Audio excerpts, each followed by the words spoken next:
ਜੀ ਫਤਿਹ। ਵਾਹਿਗੁਰੂ ਜੀ ਕਾ ਖਾਲਸਾ, ਵਾਹਿਗੁਰੂ ਜੀ ਕੀ ਫਤਿਹ।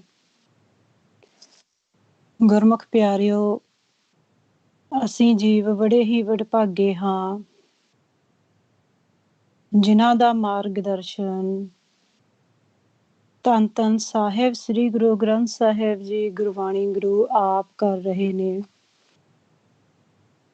ਧੰਨ ਧੰਨ ਸਾਹਿਬ ਸ੍ਰੀ ਗੁਰੂ ਗ੍ਰੰਥ ਸਾਹਿਬ ਜੀ ਗੁਰਬਾਣੀ ਗੁਰੂ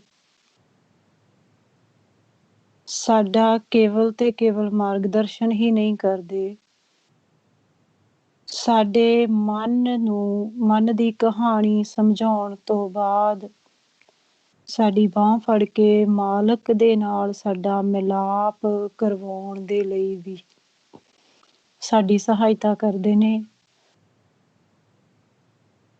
ਧੰਨ ਧੰਨ ਸਾਹਿਬ ਸ੍ਰੀ ਗੁਰੂ ਗ੍ਰੰਥ ਸਾਹਿਬ ਜੀ ਗੁਰਬਾਣੀ ਗੁਰੂ ਭਗਤ ਸਾਹਿਬਾਨਾਂ ਦਾ, ਗੁਰੂ ਸਾਹਿਬਾਨਾਂ ਦਾ, ਗੁਰਮੁਖਾਂ ਦਾ ਹੰਢਾਇਆ ਹੋਇਆ ਪ੍ਰੈਕਟੀਕਲ ਹੈ, ਪ੍ਰਗਟ ਗੁਰਾਂ ਕੀ ਦੇਹ ਹੈ। ਸੋ ਜਦੋਂ ਵੀ ਅਸੀਂ ਸਤਿਗੁਰਾਂ ਦੀ ਸ਼ਰਨ ਦੇ ਵਿੱਚ ਆਉਂਦੇ ਹਾਂ, ਹਮੇਸ਼ਾ ਹੀ ਆਪਣੇ ਆਪ ਨੂੰ ਮਨ ਦੇ ਵਿੱਚ ਭਾਵ ਲਿਆ ਕੇ ਉਹਨਾਂ ਦੀ ਹੋਂਦ ਨੂੰ ਮਹਿਸੂਸ ਕਰਨਾ ਹੁੰਦਾ ਹੈ, ਕਿਉਂਕਿ ਇਹ ਬਹੁਤ ਵੱਡੀ ਸਭਾ ਦੇ ਅਸੀਂ ਸਨਮੁਖ ਹੁੰਦੇ ਹਾਂ। ਸੋ ਸਾਨੂੰ ਗੁਰਬਾਣੀ 'ਚ ਹੀ ਦੱਸਿਆ ਗਿਆ ਹੈ ਕਿ ਜਿਨ੍ਹਾਂ ਦੇ ਵੱਡੇ ਭਾਗ ਹੁੰਦੇ ਨੇ ਉਹਨਾਂ ਨੂੰ ਹੀ ਉਸ ਸਭਾ ਦੀ ਸਤ ਸੰਗਤ ਪ੍ਰਾਪਤ ਹੁੰਦੀ ਹੈ। ਵਡਭਾਗੀ ਹਰ ਸੰਗਤ ਪਾਵੈ। ਵੱਡੇ ਭਾਗਾਂ ਦੇ ਨਾਲ ਹੀ ਸਾਨੂੰ ਸੰਗਤ ਦੀ ਪ੍ਰਾਪਤੀ ਹੁੰਦੀ ਹੈ। ਸੋ ਸੰਗਤ ਦੇ ਵਿੱਚ ਅਕਾਲ ਪੁਰਖ ਵਾਹਿਗੁਰੂ ਜੀ ਆਪ ਹੀ ਵਿਰਾਜਮਾਨ ਹੁੰਦੇ ਨੇ, ਉਹਨਾਂ ਦੀ ਹੀ ਸੰਗਤ ਹੈ। ਸੋ ਮਿਲ ਸਤ ਸੰਗਤ ਖੋਜ ਦਸਾਈ, ਵਿੱਚ ਸੰਗਤ ਹਰ ਪ੍ਰਭ ਵਸੈ ਜੀਓ। ਕਿਹੜੀ ਸੰਗਤ? ਜਿੱਥੇ ਕੇਵਲ ਤੇ ਕੇਵਲ ਇੱਕ ਨਿਰੰਕਾਰ ਅਕਾਲ ਪੁਰਖ ਵਾਹਿਗੁਰੂ ਜੀ ਦੀ ਹੀ ਸਿਫਤ ਸਲਾਹ ਕੀਤੀ ਜਾਂਦੀ ਹੈ, ਜਿੱਥੇ ਕੇਵਲ ਤੇ ਕੇਵਲ ਨਾਮ ਦੀ ਮਹਿਮਾ, ਨਾਮ ਦੀ ਵਡਿਆਈ ਕੀਤੀ ਜਾਂਦੀ ਹੈ। ਕਿਸੇ ਵੀ ਵਿਸ਼ੇਸ਼ ਵਿਅਕਤੀ ਦੇ ਆਕਾਰ ਜਾਂ ਕਿਸੇ ਦੇ ਸਰੂਪ ਦੀ ਗੱਲ ਨਹੀਂ ਕੀਤੀ ਜਾਂਦੀ। ਕਿਸੇ ਹੋਰ ਅਕਾਲ ਪੁਰਖ ਵਾਹਿਗੁਰੂ ਜੀ ਤੋਂ ਇਲਾਵਾ ਕਿਸੇ ਹੋਰ ਆਕਾਰ, ਹੋਰ ਭਾਵ ਕਾਲ, ਉਸ ਦੇ ਬਾਰੇ ਦੇ ਵਿੱਚ ਵਿਚਾਰ ਕਰਕੇ ਉਸਨੂੰ ਮਹਿਮਾ ਨਹੀਂ ਦਿੱਤੀ ਜਾਂਦੀ। ਕੇਵਲ ਤੇ ਕੇਵਲ ਨਿਰੰਕਾਰ ਦੇ ਨਾਲ ਮਿਲਾਪ ਦੀ ਗੱਲ ਕੀਤੀ ਜਾਂਦੀ ਹੈ। ਮਹਾਰਾਜ ਕਹਿੰਦੇ ਸਤ ਸੰਗਤ ਕੈਸੀ ਜਾਣੀਏ, ਜਿੱਥੇ ਇੱਕੋ ਨਾਮ ਬਖਾਣੀਏ। ਇੱਕ ਨਾਮ ਦੀ, ਕੇਵਲ ਤੇ ਕੇਵਲ ਉਸ ਸੱਚੀ ਸੰਗਤ ਦੇ ਵਿੱਚ ਕੇਵਲ ਤੇ ਕੇਵਲ ਇੱਕ ਨਾਮ ਦੀ ਵਿਆਖਿਆ ਕੀਤੀ ਜਾਂਦੀ ਹੈ, ਇੱਕ ਨਾਮ ਦਾ ਵਿਖਿਆਨ ਕੀਤਾ ਜਾਂਦਾ, ਨਾਮ ਦੀ ਮਹਿਮਾ ਕੀਤੀ ਜਾਂਦੀ ਹੈ, ਨਾਮ ਦਾ ਭੇਦ ਲਿਆ ਜਾਂਦਾ ਹੈ। ਮਹਾਰਾਜ ਕਹਿੰਦੇ ਅੱਗੇ ਇੱਕੋ ਨਾਮ ਹੁਕਮ ਹੈ। ਉਸ ਨਾਮ ਨੂੰ ਹੁਕਮ ਕਿਹਾ ਜਾਂਦਾ ਹੈ, ਕਿਉਂਕਿ ਨਾਮ ਅਕਾਲ ਪੁਰਖ ਵਾਹਿਗੁਰੂ ਜੀ ਦੇ ਮੁਖ ਦੀ ਆਵਾਜ਼ ਹੈ। ਸੋ ਮੁਖ ਦੀ ਆਵਾਜ਼ ਹੋਣ ਕਰਕੇ ਮਾਲਕ ਦੇ ਮੁਖ ਚੋਂ ਨਿਕਲਿਆ ਹੋਇਆ ਹੁਕਮ ਹੈ। ਸੋ ਮਹਾਰਾਜ ਕਹਿੰਦੇ ਨਾਨਕ ਸਤਿਗੁਰ ਦੀਆ ਬੁਝਾਏ ਜੀਓ। ਸਤਿਗੁਰ ਦੀ ਸ਼ਰਨ ਦੇ ਵਿੱਚ ਜਦੋਂ ਅਸੀਂ ਆਏ, ਧੰਨ ਧੰਨ ਸਾਹਿਬ ਸ੍ਰੀ ਗੁਰੂ ਗ੍ਰੰਥ ਸਾਹਿਬ ਗੁਰਬਾਣੀ ਗੁਰੂ ਦੀ ਸ਼ਰਨ ਦੇ ਵਿੱਚ ਜਦੋਂ ਅਸੀਂ ਆਏ ਤੇ ਮਹਾਰਾਜ ਨੇ ਸਾਨੂੰ ਬੁਝਾ ਦਿੱਤਾ ਕਿ ਨਾਮ ਨੂੰ ਹੁਕਮ ਕਿਹਾ ਗਿਆ ਹੈ। ਸੋ ਗੁਰਮੁਖ ਪਿਆਰਿਓ, ਹੁਣ ਹੁਕਮ ਦੀ ਪਾਲਣਾ ਅਸੀਂ ਕਦੋਂ ਕਰਦੇ ਹਾਂ? ਜਦੋਂ ਅਸੀਂ ਕਿਸੇ ਨੂੰ ਮੰਨਦੇ ਹਾਂ, ਕਿਸੇ ਦੀ ਹੋਂਦ ਨੂੰ ਮਹਿਸੂਸ ਕਰਦੇ ਹਾਂ ਕਿ ਵਾਕਿਆ ਹੀ ਇਸ ਦੀ ਸਾਡੀ ਜ਼ਿੰਦਗੀ ਦੇ ਵਿੱਚ ਇੰਪੋਰਟੈਂਸ ਹੈ। ਸੋ ਫਿਰ ਅਸੀਂ ਉਸ ਨੂੰ ਜਾਣਦੇ ਹਾਂ, ਪਿਆਰ ਪੈਂਦਾ ਹੈ ਤੇ ਅਸੀਂ ਉਸ ਦਾ ਹੁਕਮ ਸਤਿਕਾਰ ਵਜੋਂ, ਜਦੋਂ ਸਾਡੇ ਮਨ ਦੇ ਵਿੱਚ ਸਤਿਕਾਰ ਦੀ ਭਾਵਨਾ ਪ੍ਰਗਟ ਹੋ ਜਾਂਦੀ ਹੈ ਤੇ ਅਸੀਂ ਉਸ ਹੁਕਮ ਨੂੰ ਮੰਨਣਾ ਸਹਿਜ ਸੁਭਾਏ ਹੀ ਸ਼ੁਰੂ ਕਰ ਦਿੰਦੇ ਹਾਂ, ਜਦੋਂ ਸਾਡੇ ਮਨ ਨੂੰ ਉਸ ਦੀ ਗੱਲ ਜਚ ਜਾਂਦੀ ਹੈ। ਸੋ ਗੁਰਮੁਖ ਪਿਆਰਿਓ, ਕਿਉਂ ਜਚੀ? ਕਿਉਂਕਿ ਸੁਰਤੀ ਕਰਕੇ ਅਸੀਂ ਇਹ ਸਾਰਾ ਹੀ ਜੋ ਭੇਦ ਲਿਆ। ਇਸੇ ਤਰੀਕੇ ਦੇ ਨਾਲ ਅਸੀਂ ਜਦੋਂ ਵੀ ਧੰਨ ਧੰਨ ਸਾਹਿਬ ਸ੍ਰੀ ਗੁਰੂ ਗ੍ਰੰਥ ਸਾਹਿਬ ਜੀ, ਗੁਰਬਾਣੀ ਗੁਰੂ ਦੀ ਸ਼ਰਨ ਦੇ ਵਿੱਚ ਜਾਣਾ ਹੈ। ਪੂਰੀ ਭਾਵਨਾ ਦੇ ਨਾਲ, ਪੂਰੇ ਸਤਿਕਾਰ ਦੇ ਨਾਲ, ਪੂਰੇ ਹੀ ਪਿਆਰ ਦੇ ਨਾਲ ਅਸੀਂ ਮਹਾਰਾਜ ਨੂੰ ਹਾਜ਼ਰ ਨਾਜ਼ਰ ਸਮਝਦਿਆਂ ਹੋਇਆਂ ਗੁਰਬਾਣੀ ਨੂੰ ਪੜ੍ਹ ਕੇ ਵਿਚਾਰਨਾ ਹੈ ਤੇ ਉਸ ਹੁਕਮ ਨੂੰ ਗੁਰਬਾਣੀ ਦੇ ਅਨੁਸਾਰ ਬੁੱਝਣਾ ਹੈ, ਜਿਸ ਨੂੰ ਅਕਾਲ ਪੁਰਖ ਵਾਹਿਗੁਰੂ ਜੀ ਦੇ ਮੁਖ ਦੀ ਆਵਾਜ਼ ਭਾਵ ਨਾਮ ਕਿਹਾ ਗਿਆ ਹੈ। ਤੇਰਾ ਮੁਖ ਸੁਹਾਵਾ ਜੀਓ ਸਹਿਜ ਧੁਨ ਬਾਣੀ, ਇਸ ਨੂੰ ਸਹਿਜ ਧੁਨ, ਕਨੇਰੇ ਸ਼ਬਦ,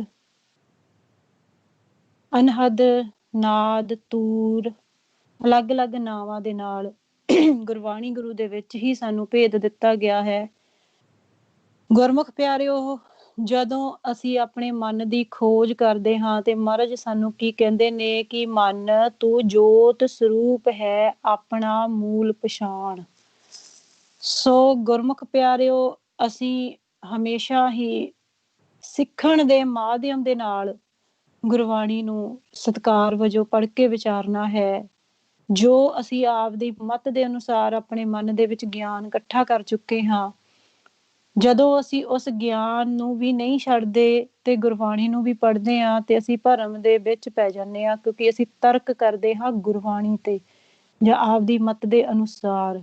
ਫਿਰ ਅਸੀਂ ਉਹ ਜੋ ਅਸਲ ਭੇਦ ਹੈ ਨਹੀਂ ਲੈ ਪਾਉਂਦੇ, ਕਿਉਂਕਿ ਅਸੀਂ ਜੇ ਮੰਨਿਆ, ਪਹਿਲੀ ਗੱਲ ਤਾਂ ਅਸੀਂ ਮੰਨਦੇ ਹੀ ਨਹੀਂ ਗੁਰਬਾਣੀ ਨੂੰ, ਪਰ ਜੇ ਕਿਤੇ ਮਾਲਕ ਦੀ ਕਿਰਪਾ ਦੇ ਦੁਆਰਾ ਇਹ ਭਾਵਨਾ ਪ੍ਰਗਟ ਹੋ ਜਾਂਦੀ ਆ ਤੇ ਅਸੀਂ ਆਪਾਂ ਸਮਰਪਿਤ ਕਰਨਾ ਹੁੰਦਾ ਹੈ ਸਭ ਤੋਂ ਪਹਿਲਾਂ, ਕਿਉਂਕਿ ਸਾਨੂੰ ਗੁਰਬਾਣੀ ਦੇ ਵਿੱਚ ਦੱਸਿਆ ਗਿਆ ਕਿ ਜੋ ਸਾਡੀ ਮਨੁੱਖ ਦੀ ਜੋ ਮਤ ਹੈ, ਜੋ ਮਨ ਦੀ ਮਤ ਹੈ, ਉਹ ਬਿਲਕੁਲ ਵੀ ਆਪਦੀ ਮਤ ਦੇ ਅਨੁਸਾਰ ਮਾਲਕ ਦੇ ਨਾਲ ਮਿਲਾਪ ਨਹੀਂ ਕਰ ਸਕਦਾ।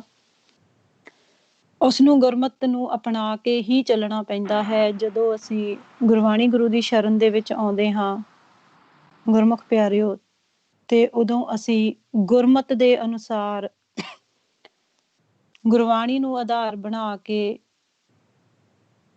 ਅਸੀਂ ਆਪਦੇ ਮਨ ਦੀ ਖੋਜ ਕਰਨੀ ਹੈ।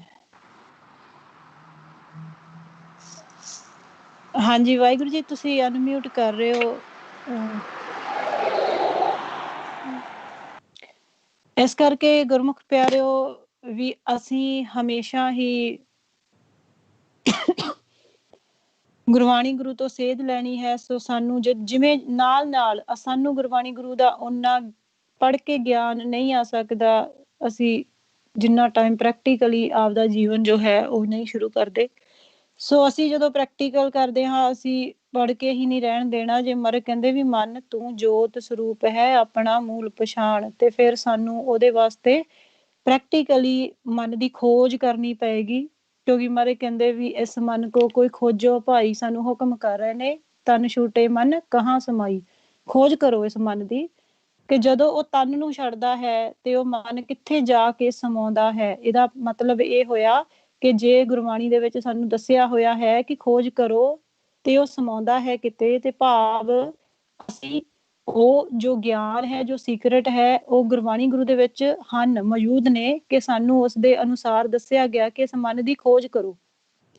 ਇਹਦਾ ਮਤਲਬ ਇਹ ਤਨ ਨੂੰ ਛੱਡਦਾ ਹੈ ਤੇ ਇਹ ਕਿੱਥੇ ਸਮਾਉਂਦਾ ਹੈ, ਉਹ ਜਗ੍ਹਾ ਵੀ ਮੌਜੂਦ ਹੋਏਗੀ। ਇਸੇ ਕਰਕੇ ਸਾਨੂੰ ਗੁਰਬਾਣੀ ਦੇ ਵਿੱਚ ਦੱਸਿਆ ਗਿਆ ਕਿ ਇਹਦੀ ਖੋਜ ਕਰੋ।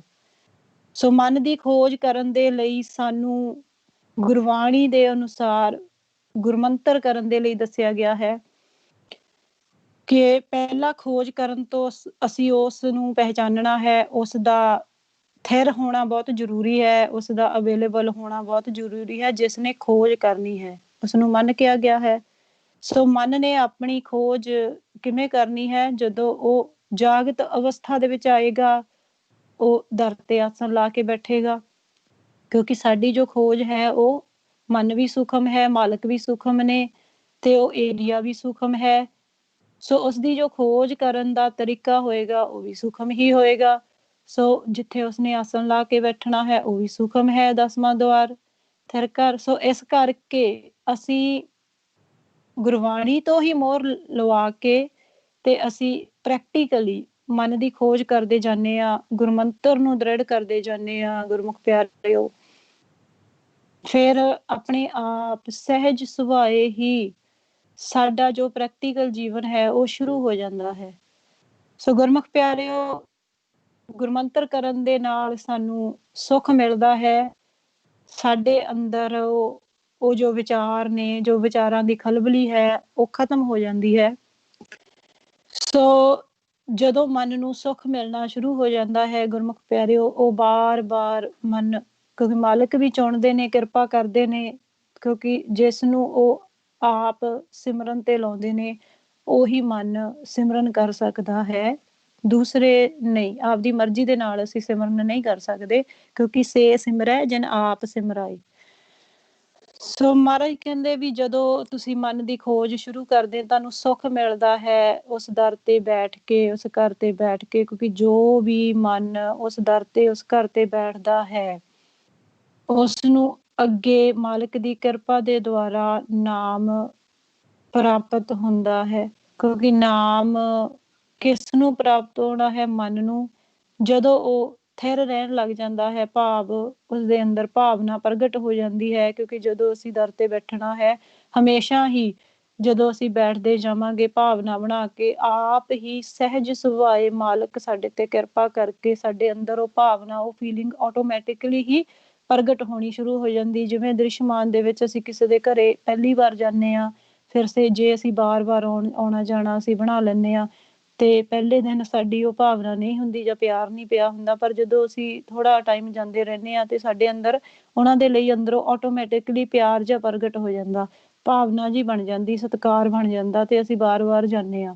ਇਸੇ ਤਰੀਕੇ ਦੇ ਨਾਲ ਜਦੋਂ ਸਾਡਾ ਮਨ ਬਾਰ-ਬਾਰ ਦਰ ਤੇ ਬੈਠਦਾ ਆ, ਤੇ ਹੌਲੀ-ਹੌਲੀ ਸਹਿਜ ਸੁਭਾਏ ਹੀ ਉਸਦੇ ਅੰਦਰ ਉਹ ਭਾਵਨਾ, ਉਹ ਫੀਲਿੰਗ ਜੋ ਹੈ ਉਹ ਪ੍ਰਗਟ ਹੋਣੀ ਸ਼ੁਰੂ ਹੋ ਜਾਂਦੀ ਆ। ਜਿਸ ਭਾਵਨਾ, ਜਿਸ ਭਾਵ ਪਿਆਰ ਦੇ ਨਾਲ ਅਸੀਂ ਮਾਲਕ ਦੀ ਭਗਤੀ ਕਰਨੀ ਹੈ।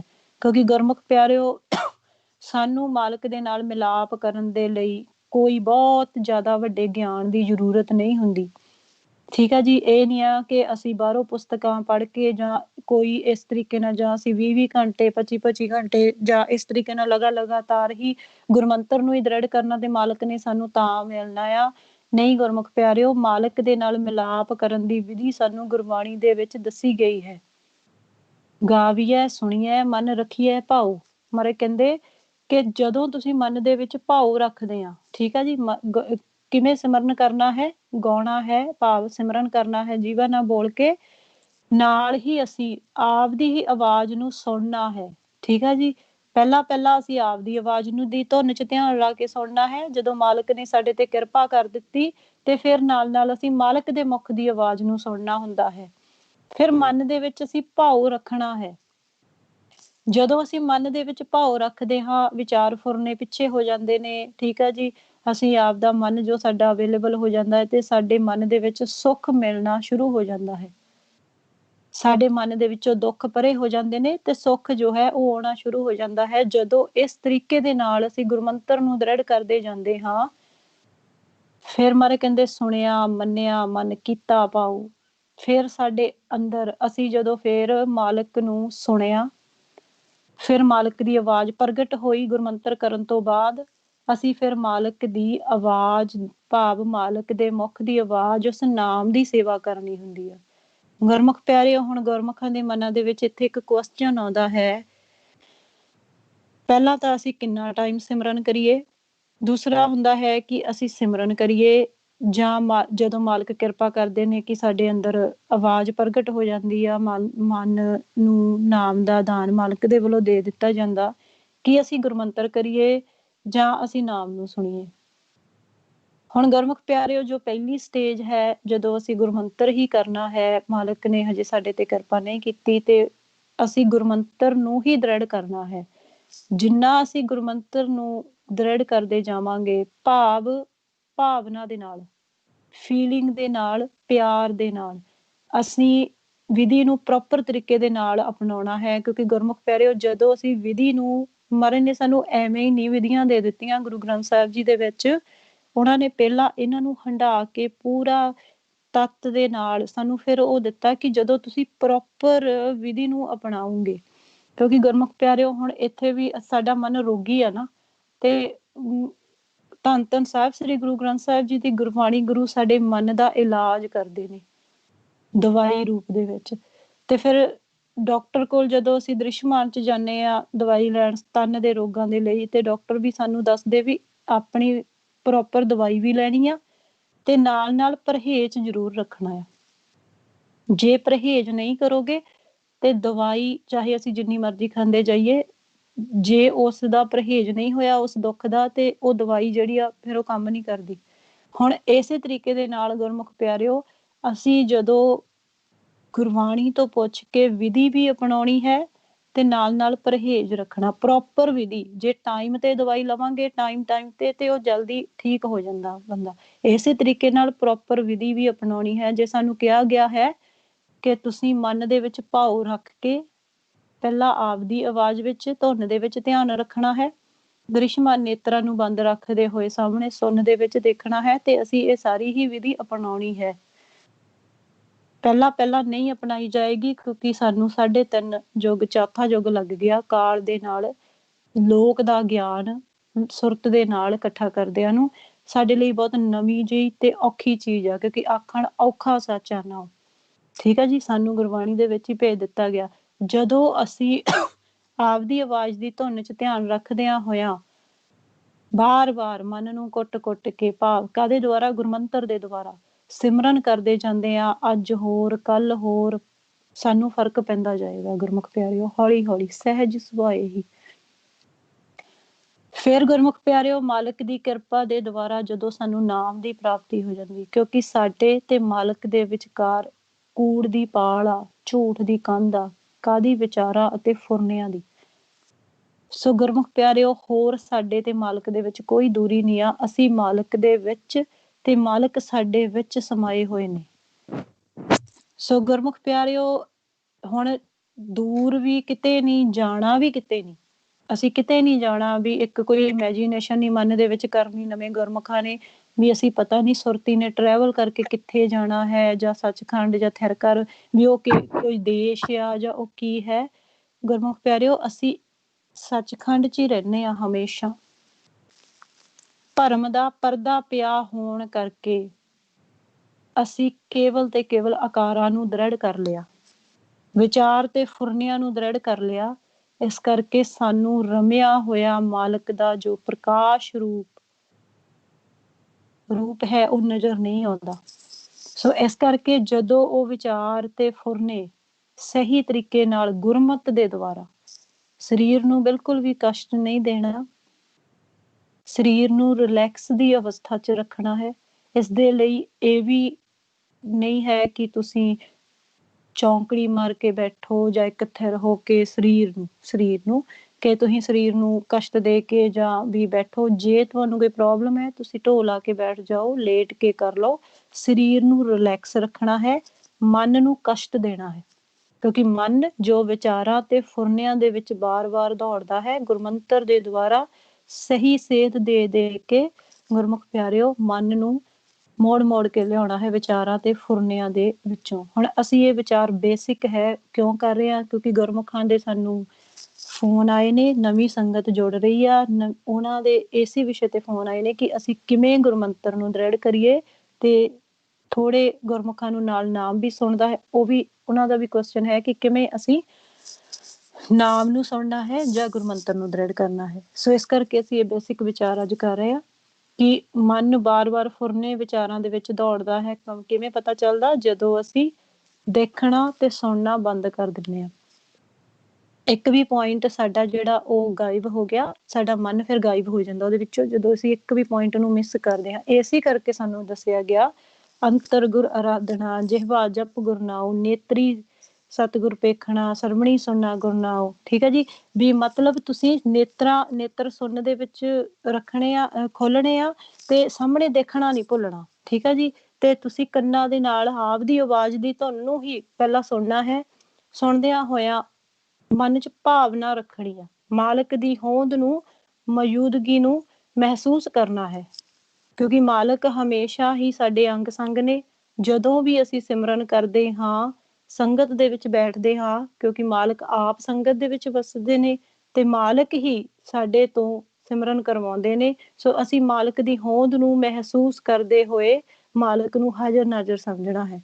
ਇਸ ਤਰੀਕੇ ਦੇ ਨਾਲ ਕਰਨ ਦੇ ਨਾਲ ਸਾਡਾ ਜੋ ਮਨ ਹੈ ਉਹ ਥਿਰ ਹੋਣਾ, ਵਿਚਾਰਾਂ ਤੇ ਫੁਰਨਿਆਂ ਤੋਂ ਰਹਿਤ ਪਿੱਛੇ ਹੋਣਾ ਸ਼ੁਰੂ ਹੋ ਜਾਂਦਾ ਹੈ ਤੇ ਫਿਰ ਮਨ ਦਰ ਤੇ ਬੈਠਣਾ ਸ਼ੁਰੂ ਕਰ ਦਿੰਦਾ। ਜਦੋਂ ਉਹ ਦਰ ਤੇ ਬੈਠਣਾ ਸ਼ੁਰੂ ਕਰ ਦਿੰਦਾ ਹੈ, ਕਿਉਂਕਿ ਮਾਲਕ ਨੇ ਪਹਿਲਾਂ ਹੀ, ਮਾਲਕ ਤਾਂ ਬਹੁਤ ਟਾਈਮ ਤੋਂ ਸਾਡੀ ਵੇਟ ਕਰ ਰਹੇ ਨੇ ਤੇ ਮਾਲਕ ਨੇ ਪਹਿਲਾਂ ਹੀ ਕਿਰਪਾ ਕਰਕੇ ਸਾਨੂੰ ਚੁਣਿਆ ਹੈ ਤੇ ਨਾਮ ਦਾ ਦਾਨ ਦੇਣ ਦੇ ਲਈ ਸਾਨੂੰ ਉਹ ਦਰ ਤੇ ਬਿਠਾਉਣਾ ਸਿਖਾਉਂਦੇ ਨੇ।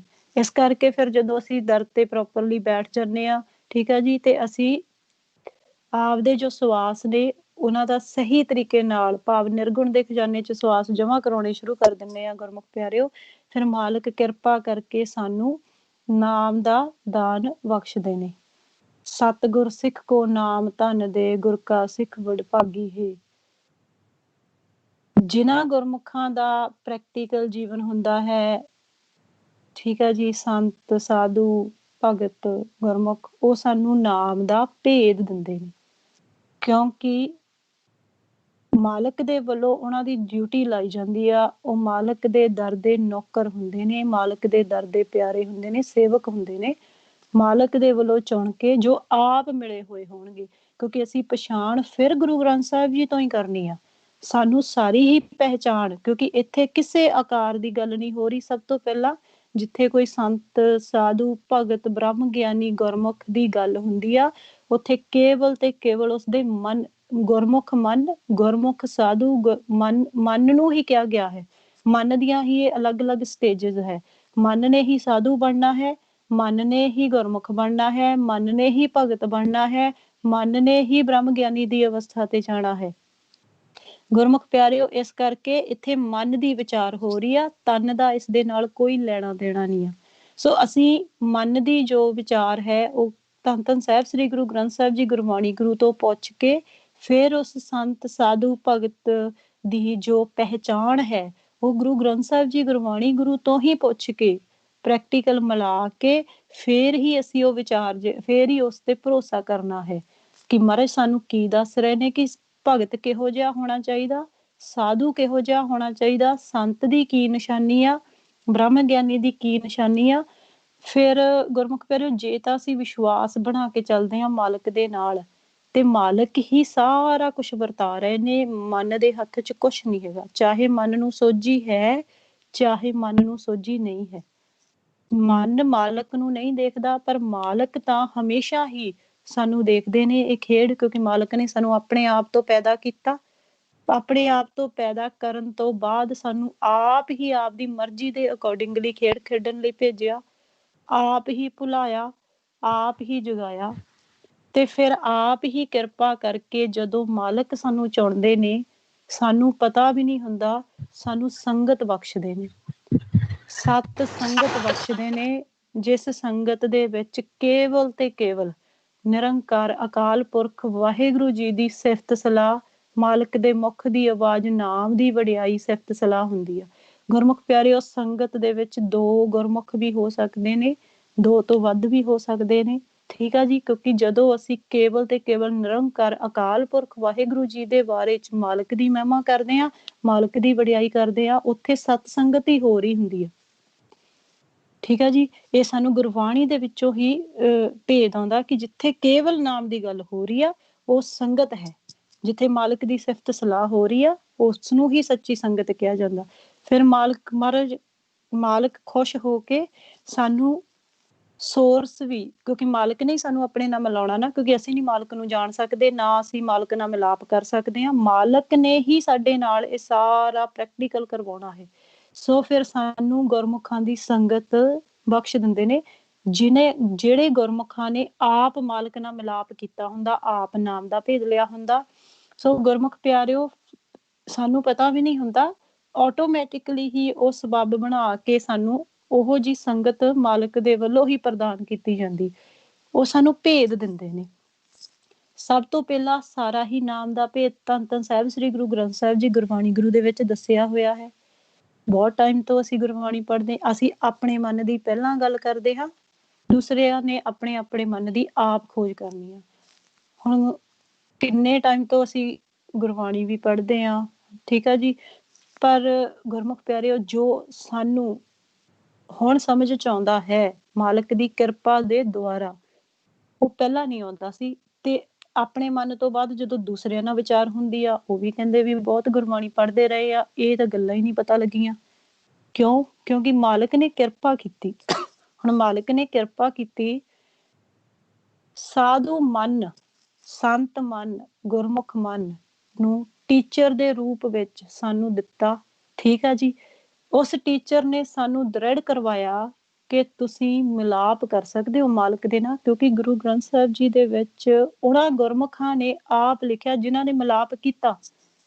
ਹੁਣ ਗੁਰਮੁਖ ਪਿਆਰਿਓ, ਫਿਰ ਸਾਨੂੰ ਤਾਂ ਪਹਿਲਾਂ ਇਹੀ ਨਹੀਂ ਪਤਾ ਸੀਗਾ ਕਿ ਗੁਰੂ ਗ੍ਰੰਥ ਸਾਹਿਬ ਜੀ ਗੁਰਬਾਣੀ ਗੁਰੂ ਲਿਖੇ ਕਿਉਂ ਗਏ, ਕਲਮਬੰਦ ਕਿਉਂ ਕੀਤੇ ਗਏ, ਮਿਲਾਪ ਦਾ ਮਤਲਬ ਕੀ ਹੁੰਦਾ, ਕਿ ਉਹਨਾਂ ਨੇ ਮਿਲਾਪ ਕੀਤਾ ਜਾਂ ਕੀ, ਸਾਨੂੰ ਕੁਛ ਨਹੀਂ ਪਤਾ ਸੀ। ਕਿਉਂਕਿ ਅਸੀਂ ਭਰਮ ਦੇ ਵਿੱਚ ਸੀ। ਜੋ ਚਾਰ ਗੱਲਾਂ ਉੱਥੋਂ ਕਿਸੇ ਨੇ ਕਹਿਤੀਆਂ, ਚਾਰ ਗੱਲਾਂ ਉੱਥੋਂ ਕਹਿਤੀਆਂ, ਅਸੀਂ ਉਹ ਮੰਨ ਲਈਆਂ। ਜੋ ਅਸਲ ਭੇਦ ਸੀ ਉਹ ਨਹੀਂ ਪਤਾ ਲੱਗਾ। ਹੁਣ ਗੁਰਬਾਣੀ ਦਾ ਅਸਲ ਭੇਦ ਹੈ ਕੀ ਆ ਤੇ ਕਿਹਨੂੰ ਦਿੱਤਾ ਜਾ ਰਿਹਾ। ਹੁਣ ਗੁਰਮੁਖ ਪਿਆਰਿਓ, ਜਿੰਨਾ ਵੀ ਗੁਰਬਾਣੀ ਗੁਰੂ ਦਾ ਉਪਦੇਸ਼ ਹੈ ਉਹ ਮਨ ਨੂੰ ਦਿੱਤਾ ਜਾ ਰਿਹਾ। ਮਨ ਨੂੰ ਬਾਰ-ਬਾਰ ਕਿਤੇ ਪਿਆਰਾ ਕਹਿ ਕੇ, ਕਿਤੇ ਉਸਨੂੰ ਥੋੜੀ ਡਾਂਟ ਲਗਾ ਕੇ, ਮੂਰਖ ਕਹਿ ਕੇ, ਕਿਤੇ ਉਸਨੂੰ ਵਿਧੀ ਸਮਝਾ ਕੇ ਉਸਨੂੰ ਕਿਹਾ ਕਿ ਵੇ ਮਨ ਮੇਰਿਆ ਤੂੰ ਸਦਾ ਰਹੋ ਹਰ ਨਾਲੇ। ਠੀਕ ਹੈ ਜੀ, ਵੀ ਨਾਲ ਰਹਿਣਾ ਤੂੰ ਮਨ ਦੇ, ਉਹਨੂੰ ਉਪਦੇਸ਼ ਕਰ ਰਹੇ ਨੇ। ਇਹ ਮਨ ਆ ਜਿਸ ਨੂੰ ਕਰ ਰਹੇ ਨੇ, ਉਹਦੀ ਖੋਜ ਅਸੀਂ ਪਹਿਲਾਂ ਕੀਤੀ ਹੋਈ ਨਹੀਂ, ਸਾਨੂੰ ਪਤਾ ਹੀ ਨਹੀਂ ਸੀ ਕਿ ਅਸੀਂ ਇੱਕ ਮਨ ਹਾਂ। ਹੁਣ ਉਹ ਸਾਰਾ ਹੀ ਉਪਦੇਸ਼ ਮਨ ਨੂੰ ਕੀਤਾ ਜਾ ਰਿਹਾ। ਹੁਣ ਜਦੋਂ ਅਸੀਂ ਕੇਵਲ ਤੇ ਕੇਵਲ ਦ੍ਰਿਸ਼ਮਾਨ ਭਾਵ ਸਰੀਰ ਤੱਕ ਸੀਮਤ ਆ, ਸਾਨੂੰ ਪਤਾ ਹੀ ਨਹੀਂ ਲੱਗਣਾ ਕਿ ਉਪਦੇਸ਼ ਮਿਲ ਕੀ ਰਿਹਾ ਆ। ਹੁਣ ਮਿਲ ਰਿਹਾ ਸੀ ਕਿ ਵਿਛੋੜੇ ਤੋਂ ਮਿਲਾਪ ਦੀ ਕਹਾਣੀ ਆ, ਕਿਵੇਂ ਵਿਛੜੇ ਕਿਵੇਂ ਮਿਲਾਪ ਹੋਵੇ। ਹੁਣ ਅਸੀਂ ਗੁਰਮੁਖਾਂ ਦੀ, ਜਦੋਂ ਮਾਲਕ ਨੇ ਸਾਨੂੰ ਗੁਰਮੁਖਾਂ ਦੀ ਸੰਗਤ ਦੇ ਵਿੱਚ ਭੇਜਿਆ, ਇੱਕ ਦ੍ਰਿਸ਼ਮਾਨ, ਕਿਉਂਕਿ ਦੇਖੋ ਅਸੀਂ ਗੁਰਬਾਣੀ ਦੇ ਗੁੱਝੇ ਭੇਦ ਨਹੀਂ ਜਾਣ ਸਕਦੇ। ਹੁਣ ਸਾਨੂੰ ਸੋਰਸ ਬਣਾ ਕੇ ਦਿੱਤੇ ਕਿ ਇੱਕ ਟੀਚਰ ਦੇ ਰੂਪ ਦੇ ਵਿੱਚ ਗੁਰਮੁਖਾਂ ਦੇ ਨਾਲ ਸਾਡੇ ਮਿਲਾਪ ਕਰਵਾਇਆ ਕਿ ਇਹ ਟੀਚਰ ਨੇ, ਤੁਸੀਂ ਟੀਚਰ ਦੇ ਕੋਲੋਂ ਸਿੱਖਣਾ ਹੈ ਕਿ ਉਸ ਅਕਾਲ ਪੁਰਖ ਵਾਹਿਗੁਰੂ ਜੀ ਦੇ ਨਾਲ ਕਿਵੇਂ ਮਿਲਾਪ ਕਰਨਾ ਹੈ। ਸਾਰੇ ਹੀ ਮਨਾਂ ਨੇ, ਕਿਉਂਕਿ ਬਾਰੀ ਹੈ, ਮਨ ਸੂਖਮ ਹੈ ਤੇ ਉਸਨੇ ਸੂਖਮ, ਮਾਲਕ ਵੀ ਸੂਖਮ ਨੇ, ਮਨ ਜੋਤ ਰੂਪ ਹੈ, ਮਾਲਕ ਪ੍ਰਕਾਸ਼ ਰੂਪ ਨੇ। ਉਸ ਮਾਲਕ ਦੇ ਨਾਲ ਕਿਵੇਂ ਮਿਲਾਪ ਕਰਨਾ ਹੈ। ਕਿਉਂ?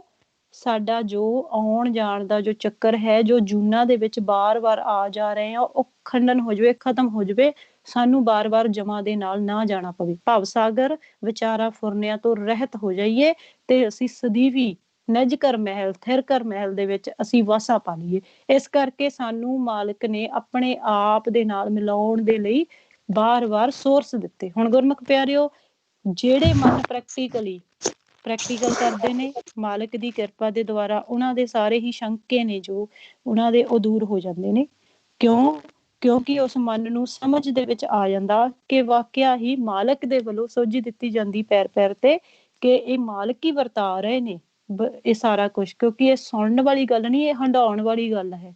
ਮਾਲਕ ਹੀ ਅੰਗੀਕਾਰ ਕਰ ਕਰਕੇ ਸਾਨੂੰ ਆਪ ਹੀ ਸੋਰਸ ਪ੍ਰਦਾਨ ਕਰ ਰਹੇ ਨੇ।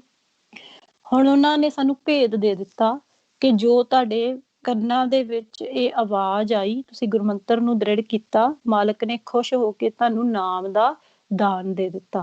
ਹੁਣ ਗੁਰਮੁਖ ਪਿਆਰਿਓ, ਜਦੋਂ ਅਸੀਂ ਆਪਦੇ ਪ੍ਰੈਕਟੀਕਲੀ ਜੀਵਨ ਦੇ ਅਕੋਰਡਿੰਗਲੀ ਹੀ ਗੱਲ ਕਰਦੇ ਕਿ ਜਦੋਂ ਨਾਮ ਸਾਨੂੰ ਸੁਣਦਾ ਹੈ, ਇਹ ਬਾਕੀਆਂ ਦੇ ਨਾਲ ਵੀ ਪ੍ਰੈਕਟੀਕਲ ਹੁੰਦਾ ਹੈ ਜਿਹੜੇ ਗੁਰਮੁਖ ਵਿਚਾਰ ਕਰਦੇ ਨੇ, ਕਿ ਸਾਨੂੰ ਪਤਾ ਨਹੀਂ ਚੱਲਦਾ ਇਹਦੀ ਇੰਪੋਰਟੈਂਸ ਹੈ ਕੀ। ਕਈ ਵਾਰ ਆਪਾਂ ਨੂੰ ਨਾਮ ਸੁਣ ਰਿਹਾ ਆ, ਹਾਂਜੀ ਸੁਣ ਰਿਹਾ ਆ, ਠੀਕ ਆ ਜੀ, ਬਸ ਗੱਲ ਖਤਮ। ਠੀਕ ਆ ਜੀ। ਹੁਣ ਸਾਡੇ ਨਾਲ ਵੀ ਏਦਾਂ ਹੋਇਆ। ਹੁਣ ਸਾਨੂੰ ਪਤਾ ਹੀ ਨਹੀਂ ਕਿ ਨਾਮ ਦੀ ਕੀ ਇੰਪੋਰਟੈਂਸ ਆ, ਨਾਮ ਦੀ ਕੀ ਮਹੱਤਤਾ ਆ। ਹੁਣ ਉਹ ਟੀਚਰ ਫਿਰ ਸਾਨੂੰ ਦ੍ਰਿੜ ਕਰਾਉਂਦੇ ਨੇ। ਅਸੀਂ ਬਾਰ-ਬਾਰ ਟੀਚਰ ਤੋਂ ਪੁੱਛਦੇ ਹਾਂ ਕਿ ਅਸੀਂ ਨਾਮ, ਉਹਨਾਂ ਨੇ ਸਾਨੂੰ ਦੱਸਿਆ ਨਾਮ ਦੀ ਸੇਵਾ ਕਰਨੀ ਹੈ। ਸਾਰੇ ਕਾਰਜਾਂ ਤੋਂ ਉੱਤਮ ਕਾਰਜ ਹੈ ਮਾਲਕ ਦੀ ਸੇਵਾ ਕਰਨੀ, ਨਾਮ ਦੀ ਸੇਵਾ ਕਰਨੀ। ਕਿਵੇਂ ਕਰਨੀ? ਸੁਣ ਸੁਣ ਕੇ। ਗੁਰਬਾਣੀ ਗੁਰੂ ਦੇ ਵਿੱਚ ਵੀ ਇਹ ਸਾਰਾ ਭੇਦ ਦਿੱਤਾ ਹੋਇਆ ਆ। ਠੀਕ ਹੈ ਜੀ, ਕਿ ਮਨ ਨੇ ਸੁਣ ਸੁਣ ਕੇ ਹੀ ਨਾਮ ਦੀ ਸੇਵਾ ਕਰਨੀ, ਮਨ ਨੇ ਹਿਰਦੇ 'ਚ ਵਸਾਉਣਾ, ਮਨ ਨੇ ਨਾਮ ਦੇ ਵਿੱਚ ਸਮਾਉਣਾ, ਸਿੱਖਣਾ। ਹੁਣ ਸਾਨੂੰ ਤਾਂ ਪਤਾ ਹੀ ਨਹੀਂ ਸੀ ਕਿ ਇਹ ਵਿਧੀ ਹੋਵੇ ਕਿਸ ਤਰੀਕੇ ਨਾਲ। ਹੁਣ ਜਦੋਂ ਸਾਨੂੰ ਟੀਚਰ ਨੇ ਸੌਖਾ ਕਰਕੇ ਸਮਝਾਤਾ, ਠੀਕ ਹੈ ਜੀ, ਗੁਰਬਾਣੀ ਗੁਰੂ ਨੂੰ ਸੌਖਾ ਕਰਕੇ ਸਮਝਾਤਾ। ਹੁਣ ਜਦੋਂ ਅਸੀਂ ਸਮਝੇ ਕਿ ਵਾਕਿਆ ਹਾਂਜੀ ਇਹਦੀ ਸੁਣ ਸੁਣ ਕੇ ਸੇਵਾ ਕਰਨੀ, ਫਿਰ ਹੁਣ ਗੁਰਮੁਖ ਪਿਆਰਿਓ, ਜਦੋਂ ਅਸੀਂ ਗੁਰਮੰਤਰ ਨੂੰ ਦ੍ਰਿੜ ਕਰਨ ਤੋਂ ਬਾਅਦ ਨਾਮ ਦੀ ਸੇਵਾ ਕਰਦੇ ਹਾਂ, ਸਭ ਤੋਂ ਪਹਿਲਾਂ ਗੁਰਮੁਖ ਪਿਆਰਿਓ ਅਸੀਂ ਗੁਰਮੰਤਰ ਨੂੰ ਹੀ ਦ੍ਰਿੜ ਕਰਨਾ ਹੈ ਨਵੇਂ ਗੁਰਮੁਖਾਂ ਦੇ ਲਈ, ਕਿਉਂਕਿ ਅਸੀਂ ਵਿਚਾਰਾਂ ਅਤੇ ਫੁਰਨਿਆਂ ਤੋਂ ਰਹਿਤ ਹੋ ਕੇ ਅਫੁਰ ਅਵਸਥਾ ਦੇ ਵਿੱਚ ਹੀ ਨਾਮ ਦੀ ਸੇਵਾ ਕਰਨੀ ਹੁੰਦੀ ਆ। ਹੁਣ ਜਦੋਂ ਅਸੀਂ ਗੁਰਮੰਤਰ ਕਰ ਰਹੇ ਹੁੰਦੇ ਆ, ਪਹਿਲਾਂ ਆਪ ਦੀ ਧੁਨ ਦੇ ਵਿੱਚ ਧਿਆਨ ਰੱਖਦੇ ਹੋਏ ਕੰਨਾਂ ਦੇ ਨਾਲ ਸੁਣਨਾ ਹੈ, ਔਰ ਗੁਰਮੰਤਰ ਨੂੰ ਜੀਵਨ ਨਾਲ ਜਪਦੇ ਹੋਏ ਤੇ ਅਸੀਂ ਸੁੰਨ ਚ ਆਸਣ ਲਾਉਣਾ ਹੁੰਦਾ ਹੈ। ਉਸ ਦੇ ਨਾਲ ਨਾਲ ਜਦੋਂ ਸਾਨੂੰ ਮਾਲਕ ਦੇ ਮੁਖ ਦੀ ਆਵਾਜ਼ ਸੁਣਨ ਲੱਗ ਜਾਂਦੀ ਆ, ਜਿਸ ਨੂੰ ਗੁਰਬਾਣੀ ਗੁਰੂ ਦੇ ਵਿੱਚ ਕਿਹਾ ਗਿਆ ਹੈ ਕਿ ਪ੍ਰਭ ਕੈ ਸਿਮਰਨ ਅਨਹਦ ਚੁਨਕਾਰ। ਅਨਹਦ ਚੁਨਕਾਰ ਭਾਵ ਉਹ ਮਾਲਕ ਦੇ ਮੁਖ ਦੀ ਆਵਾਜ਼ ਜੋ ਹੈ ਉਹ ਫਿਰ ਸਾਡੇ ਕੰਨਾਂ ਦੇ ਵਿੱਚ ਆਉਣੀ ਸ਼ੁਰੂ ਹੋ ਜਾਂਦੀ ਤੇ ਸਾਨੂੰ ਇੱਕ ਸੁੱਖ ਦੀ ਪ੍ਰਾਪਤੀ ਹੁੰਦੀ ਜਦੋਂ ਸੁਰਤੀ ਉਸ ਆਵਾਜ਼ ਨੂੰ ਵੀ ਸੁਣਦੀ ਹੈ। ਨਾਲੋਂ ਨਾਲ ਸੁੱਖ ਪ੍ਰਭ ਸਿਮਰਨ ਕਾ ਅੰਤ ਨਾ ਪਾਰ। ਠੀਕ ਹੈ ਜੀ, ਉਹ ਸੁੱਖ ਦਾ, ਉਹ ਆਨੰਦ ਦਾ ਮਾਹੌਲ ਜੋ ਹੈ ਉਹ ਸਾਡੇ ਮਨ ਨੂੰ ਪੈਦਾ ਹੋਣਾ ਸ਼ੁਰੂ ਹੋ ਜਾਂਦਾ ਗੁਰਮੁਖ ਪਿਆਰਿਓ। ਫਿਰ ਅਸੀਂ ਉਸ ਨੂੰ ਵੀ ਸੁਣਨਾ ਹੁੰਦਾ ਹੈ, ਨਾਲੋਂ ਨਾਲ ਸੁਣਦੇ ਸੁਣਦੇ ਉਹਦੇ ਨਾਲ, ਜਿਵੇਂ ਹੁਣ ਸਾਨੂੰ ਗੁਰਬਾਣੀ ਗੁਰੂ ਦੇ ਵਿੱਚ ਮਹਾਰਾਜ ਫਰਮਾਉਂਦੇ ਨੇ, ਗੁਰ ਕਾ ਸ਼ਬਦ ਰਤਨ ਹੈ ਹੀਰੇ ਜਿੱਤ ਜੜਾਓ। ਹੁਣ ਸਾਡੇ ਸਵਾਸਾਂ ਨੂੰ ਹੀਰੇ ਕਿਹਾ ਗਿਆ ਹੈ ਤੇ ਗੁਰ ਕਾ ਸ਼ਬਦ ਭਾਵ ਮਾਲਕ ਦੇ ਮੁਖ ਦੀ ਆਵਾਜ਼ ਨੂੰ ਰਤਨ ਕਿਹਾ ਗਿਆ ਹੈ। ਸੋ ਅਸੀਂ ਜਦੋਂ ਫਿਰ ਗੁਰਮੰਤਰ ਨੂੰ ਕਰਦੇ ਜਾਂਦੇ ਆ ਜੀਵਾ ਦੇ ਨਾਲ, ਤੇ ਅਸੀਂ ਫਿਰ ਉਹ ਮਾਲਕ ਦੇ ਮੁਖ ਦੀ ਆਵਾਜ਼ ਨੂੰ ਵੀ ਸਹਿਜ ਸੁਭਾਏ ਸੁਣਨਾ ਸ਼ੁਰੂ ਕਰ ਦਿੰਦੇ। ਸਾਨੂੰ ਜ਼ੋਰ ਲਾਉਣ ਦੀ ਲੋੜ ਨਹੀਂ ਪੈਂਦੀ, ਸਹਿਜ ਸੁਭਾਏ ਹੀ ਉਹ ਸਾਡੇ ਅੰਦਰ ਚੱਲਣੀ ਸ਼ੁਰੂ ਹੋ ਜਾਂਦੀ ਆ। ਤੇ ਫਿਰ ਜਦੋਂ ਸੁਰਤੀ ਉੱਧਰ ਲੱਗ ਜਾਂਦੀ ਆ, ਫਿਰ ਉਹ ਵਿਚਾਰਾਂ ਤੇ ਫੁਰਨਿਆਂ ਤੋਂ ਰਹਿਤ ਹੋਣੀ ਸ਼ੁਰੂ ਹੋ ਜਾਂਦੀ ਆ ਗੁਰਮੁਖ ਪਿਆਰਿਓ। ਫਿਰ ਉਸਨੂੰ ਕਿਹਾ ਕਿ ਤੁਹਾਡੇ ਜਿਹੜੇ ਸਵਾਸ ਨੇ ਉਹ ਹੀਰੇ ਨੇ, ਉਹਨਾਂ ਦਾ ਸਹੀ ਇਸਤੇਮਾਲ ਤੁਸੀਂ ਕਿਵੇਂ ਕਰ ਰਹੇ ਹੋ? ਜਦੋਂ ਤੁਸੀਂ ਸ਼ਬਦ ਨੂੰ ਸੁਣ ਰਹੇ ਹੋ, ਸ਼ਬਦ ਨੂੰ ਸੁਣਦਿਆਂ ਸੁਣਦਿਆਂ ਤੁਹਾਡੇ ਜੋ ਮਨ ਦੀ ਮੈਲ ਹੈ ਪਹਿਲਾਂ ਗੁਰਮੰਤਰ ਦੇ ਦੁਆਰਾ ਉਤਰਦੀ ਹੈ। ਠੀਕ ਹੈ ਜੀ, ਗੁਰਮੰਤਰ ਕਰਨ ਦੇ ਨਾਲ ਸਾਡੀ ਮਨ ਦੀ ਜੋ ਮੈਲ ਹੈ ਉਹ ਉਤਰਦੀ। ਪ੍ਰਭ ਕੈ ਸਿਮਰਨ ਮਨ ਕੀ ਮਲ ਜਾਏ। ਠੀਕ ਹੈ ਜੀ। ਫਿਰ ਅੰਮ੍ਰਿਤ ਨਾਮ ਰਿੱਧ ਮਾਹੇ ਸਮਾਏ। ਫਿਰ ਅੰਮ੍ਰਿਤਮਈ ਜੋ ਨਾਮ ਹੈ ਪਹਿਲਾਂ ਉਹ ਸਾਨੂੰ ਸੁਣਦਾ ਹੈ, ਫਿਰ ਹਿਰਦੇ ਦੇ ਵਿੱਚ ਵਸਦਾ ਹੈ। ਠੀਕ ਹੈ ਜੀ, ਸਾਡੇ ਹਿਰਦੇ ਦੇ ਵਿੱਚ ਨਾਮ ਵਸਣਾ ਕਦੋਂ ਸ਼ੁਰੂ ਹੋ ਜਾਂਦਾ ਹੈ? ਜਦੋਂ ਅਸੀਂ ਫੁਰਨਿਆਂ ਤੋਂ ਰਹਿਤ ਹੋਣਾ ਸ਼ੁਰੂ ਹੋ ਜਾਂਦੇ ਹਾਂ। ਗੁਰਮੰਤਰ ਕਰਨ ਨਾਲ ਮਨ ਦੀ ਮੈਲ ਉਤਰ ਗਈ। ਉਸ ਤੋਂ ਬਾਅਦ ਜਦੋਂ ਅਸੀਂ ਸ਼ਬਦ ਨੂੰ ਸੁਣਨਾ ਹੈ, ਸ਼ਬਦ ਨੂੰ ਸੁਣਨ ਤੋਂ ਭਾਵ ਅਸੀਂ ਸ਼ਬਦ ਦੇ ਵਿੱਚ ਸਾਡੀ ਸੁਰਤੀ ਇਸ਼ਨਾਨ ਕਰ ਰਹੀ ਆ। ਸ਼ਬਦ ਦੇ ਰੂਪ ਦੇ ਵਿੱਚ, ਨਾਮ ਦੇ ਵਿੱਚ ਜੋ ਤੀਰਥ ਲੱਗਾ ਹੋਇਆ, ਗੁਰਬਾਣੀ ਗੁਰੂ ਚ ਸਾਨੂੰ ਭੇਜ ਦਿੱਤਾ ਹੋਇਆ ਹੈ ਕਿ ਨਾਮ ਰੂਪੀ ਤੀਰਥ ਦੇ ਵਿੱਚ ਜਦੋਂ ਅਸੀਂ ਸੁਣਦੇ ਹੋਏ ਸੇਵਾ ਕਰਦੇ ਹਾਂ, ਸੁਰਤੀ ਸੁਣ ਰਹੀ ਆ ਤੇ ਉਹ ਸੁਰਤੀ ਦਾ ਇਸ਼ਨਾਨ ਹੋ ਰਿਹਾ ਆ। ਠੀਕ ਹੈ ਜੀ। ਹੁਣ ਜਦੋਂ ਸੁਰਤੀ ਦਾ ਇਸ਼ਨਾਨ ਹੋ ਰਿਹਾ ਆ, ਹੁਣ ਮਾਰੇ ਕਹਿੰਦੇ ਨਾ ਸੁਣਿਆ ਮੰਨਿਆ ਮਨ ਕੀਤਾ ਭਾਉ ਅੰਤਰਗਤ ਤੀਰਥ ਮਲ ਨਾਉ, ਹਨਾ ਵੀ ਫਿਰ ਅੰਤਰਗਤ ਜੋ ਨਾਮ ਤੀਰਥ ਹੈ ਉੱਥੇ ਫਿਰ ਸਾਡੀ ਸੁਰਤੀ ਦਾ ਇਸ਼ਨਾਨ ਹੋ ਰਿਹਾ। ਫਿਰ ਸੁਣ ਸੁਣ ਕੇ ਸਾਡੇ ਮਨ ਦੀ ਮੈਲ ਉਤਰ ਰਹੀ ਆ। ਹੁਣ ਗੁਰਮੁਖ ਪਿਆਰਿਓ, ਗੁਰਮੰਤਰ ਨੂੰ ਕਰਦੇ ਆ ਜਦੋਂ ਨਾਮ ਨੂੰ ਸੁਣਦੇ ਹੋਏ, ਫਿਰ ਹੌਲੀ ਹੌਲੀ ਅਸੀਂ ਜਦੋਂ ਆਨੰਦ ਦੀ ਅਵਸਥਾ ਬਣਦੀ ਜਾਏਗੀ ਇੱਥੇ ਗੁਰਮੁਖ ਪਿਆਰਿਓ, ਤੇ ਜਦੋਂ ਅਸੀਂ ਆਨੰਦ ਦੀ ਅਵਸਥਾ ਦੇ ਵਿੱਚ ਆਉਂਦੇ ਜਾਵਾਂਗੇ, ਭਾਵ ਰੱਖਿਆ ਚੱਕਰ ਬਣਦਾ ਜਾਏਗਾ ਨਾਮ ਦਾ ਸਾਡੀ ਸੁਰਤੀ ਦੇ ਆਲੇ ਦੁਆਲੇ। ਠੀਕ ਹੈ ਜੀ। ਤੇ ਇਹ ਫਿਰ ਜੋ, ਕਿਉਂਕਿ ਵਿਚਾਰ ਤਾਂ ਸਾਨੂੰ 5 ਜਾਣੇ ਦੇ ਰਹੇ ਨੇ, ਠੀਕ ਹੈ ਜੀ, ਕਾਲ ਦੇ ਜੋ ਸਰਦਾਰ ਨੇ 5 ਜਾਣੇ, ਉਹ ਸਾਨੂੰ ਵਿਚਾਰ ਦੇ ਰਹੇ ਨੇ। ਹੁਣ ਫਿਰ ਉਹ ਹੌਲੀ ਹੌਲੀ ਪਿੱਛੇ ਹਟਣੇ ਸ਼ੁਰੂ ਹੋ ਜਾਊਗੇ, ਕਿਉਂਕਿ ਜਦੋਂ ਅਸੀਂ ਨਾਮ ਦੀ ਬਹੁਤ ਮਹਿਮਾ ਦੱਸੀ ਗਈ ਕਿ ਨਾਮ ਜਿੱਥੇ ਆ ਗਿਆ ਉੱਥੇ ਇਹ ਫਿਰ ਜਮ ਜੋ ਵੀ ਹੈ ਇਹ 5 ਜਾਣੇ ਨੇ, ਇਹ ਫਿਰ ਪਿੱਛੇ ਭੱਜਣੇ ਸ਼ੁਰੂ ਹੋ ਜਾਂਦੇ ਨੇ, ਕਿਉਂਕਿ ਨਾਮ ਦੇ ਸਾਹਮਣੇ ਇਹ ਟਿਕਦੇ ਨਹੀਂ ਗੇ। ਤੇ ਫਿਰ ਗੁਰਮੁਖ ਪਿਆਰਿਓ, ਸਾਡੇ ਹੌਲੀ ਹੌਲੀ ਕਰਕੇ ਜੋ ਵਿਚਾਰ ਨੇ, ਜੋ ਫੁਰਨੇ ਨੇ, ਉਹ ਫਿਰ ਖਤਮ ਹੋਣੇ ਸ਼ੁਰੂ ਹੋ ਜਾਂਦੇ ਨੇ। ਤੇ ਜਦੋਂ ਫਿਰ ਸਾਡੇ ਖਤਮ ਹੋਣੇ ਸ਼ੁਰੂ ਹੋ ਜਾਂਦੇ ਨੇ ਤੇ ਗੁਰਮੁਖ ਪਿਆਰਿਓ, ਫਿਰ ਆਪਣੇ ਆਪ ਹੀ ਅਸੀਂ ਗੁਰਮੰਤਰ ਜੋ ਉੱਚੀ ਹੋ ਰਿਹਾ ਸੀ ਉਹ ਸਲੋ ਹੋਣਾ ਸ਼ੁਰੂ ਹੋ ਜਾਂਦਾ।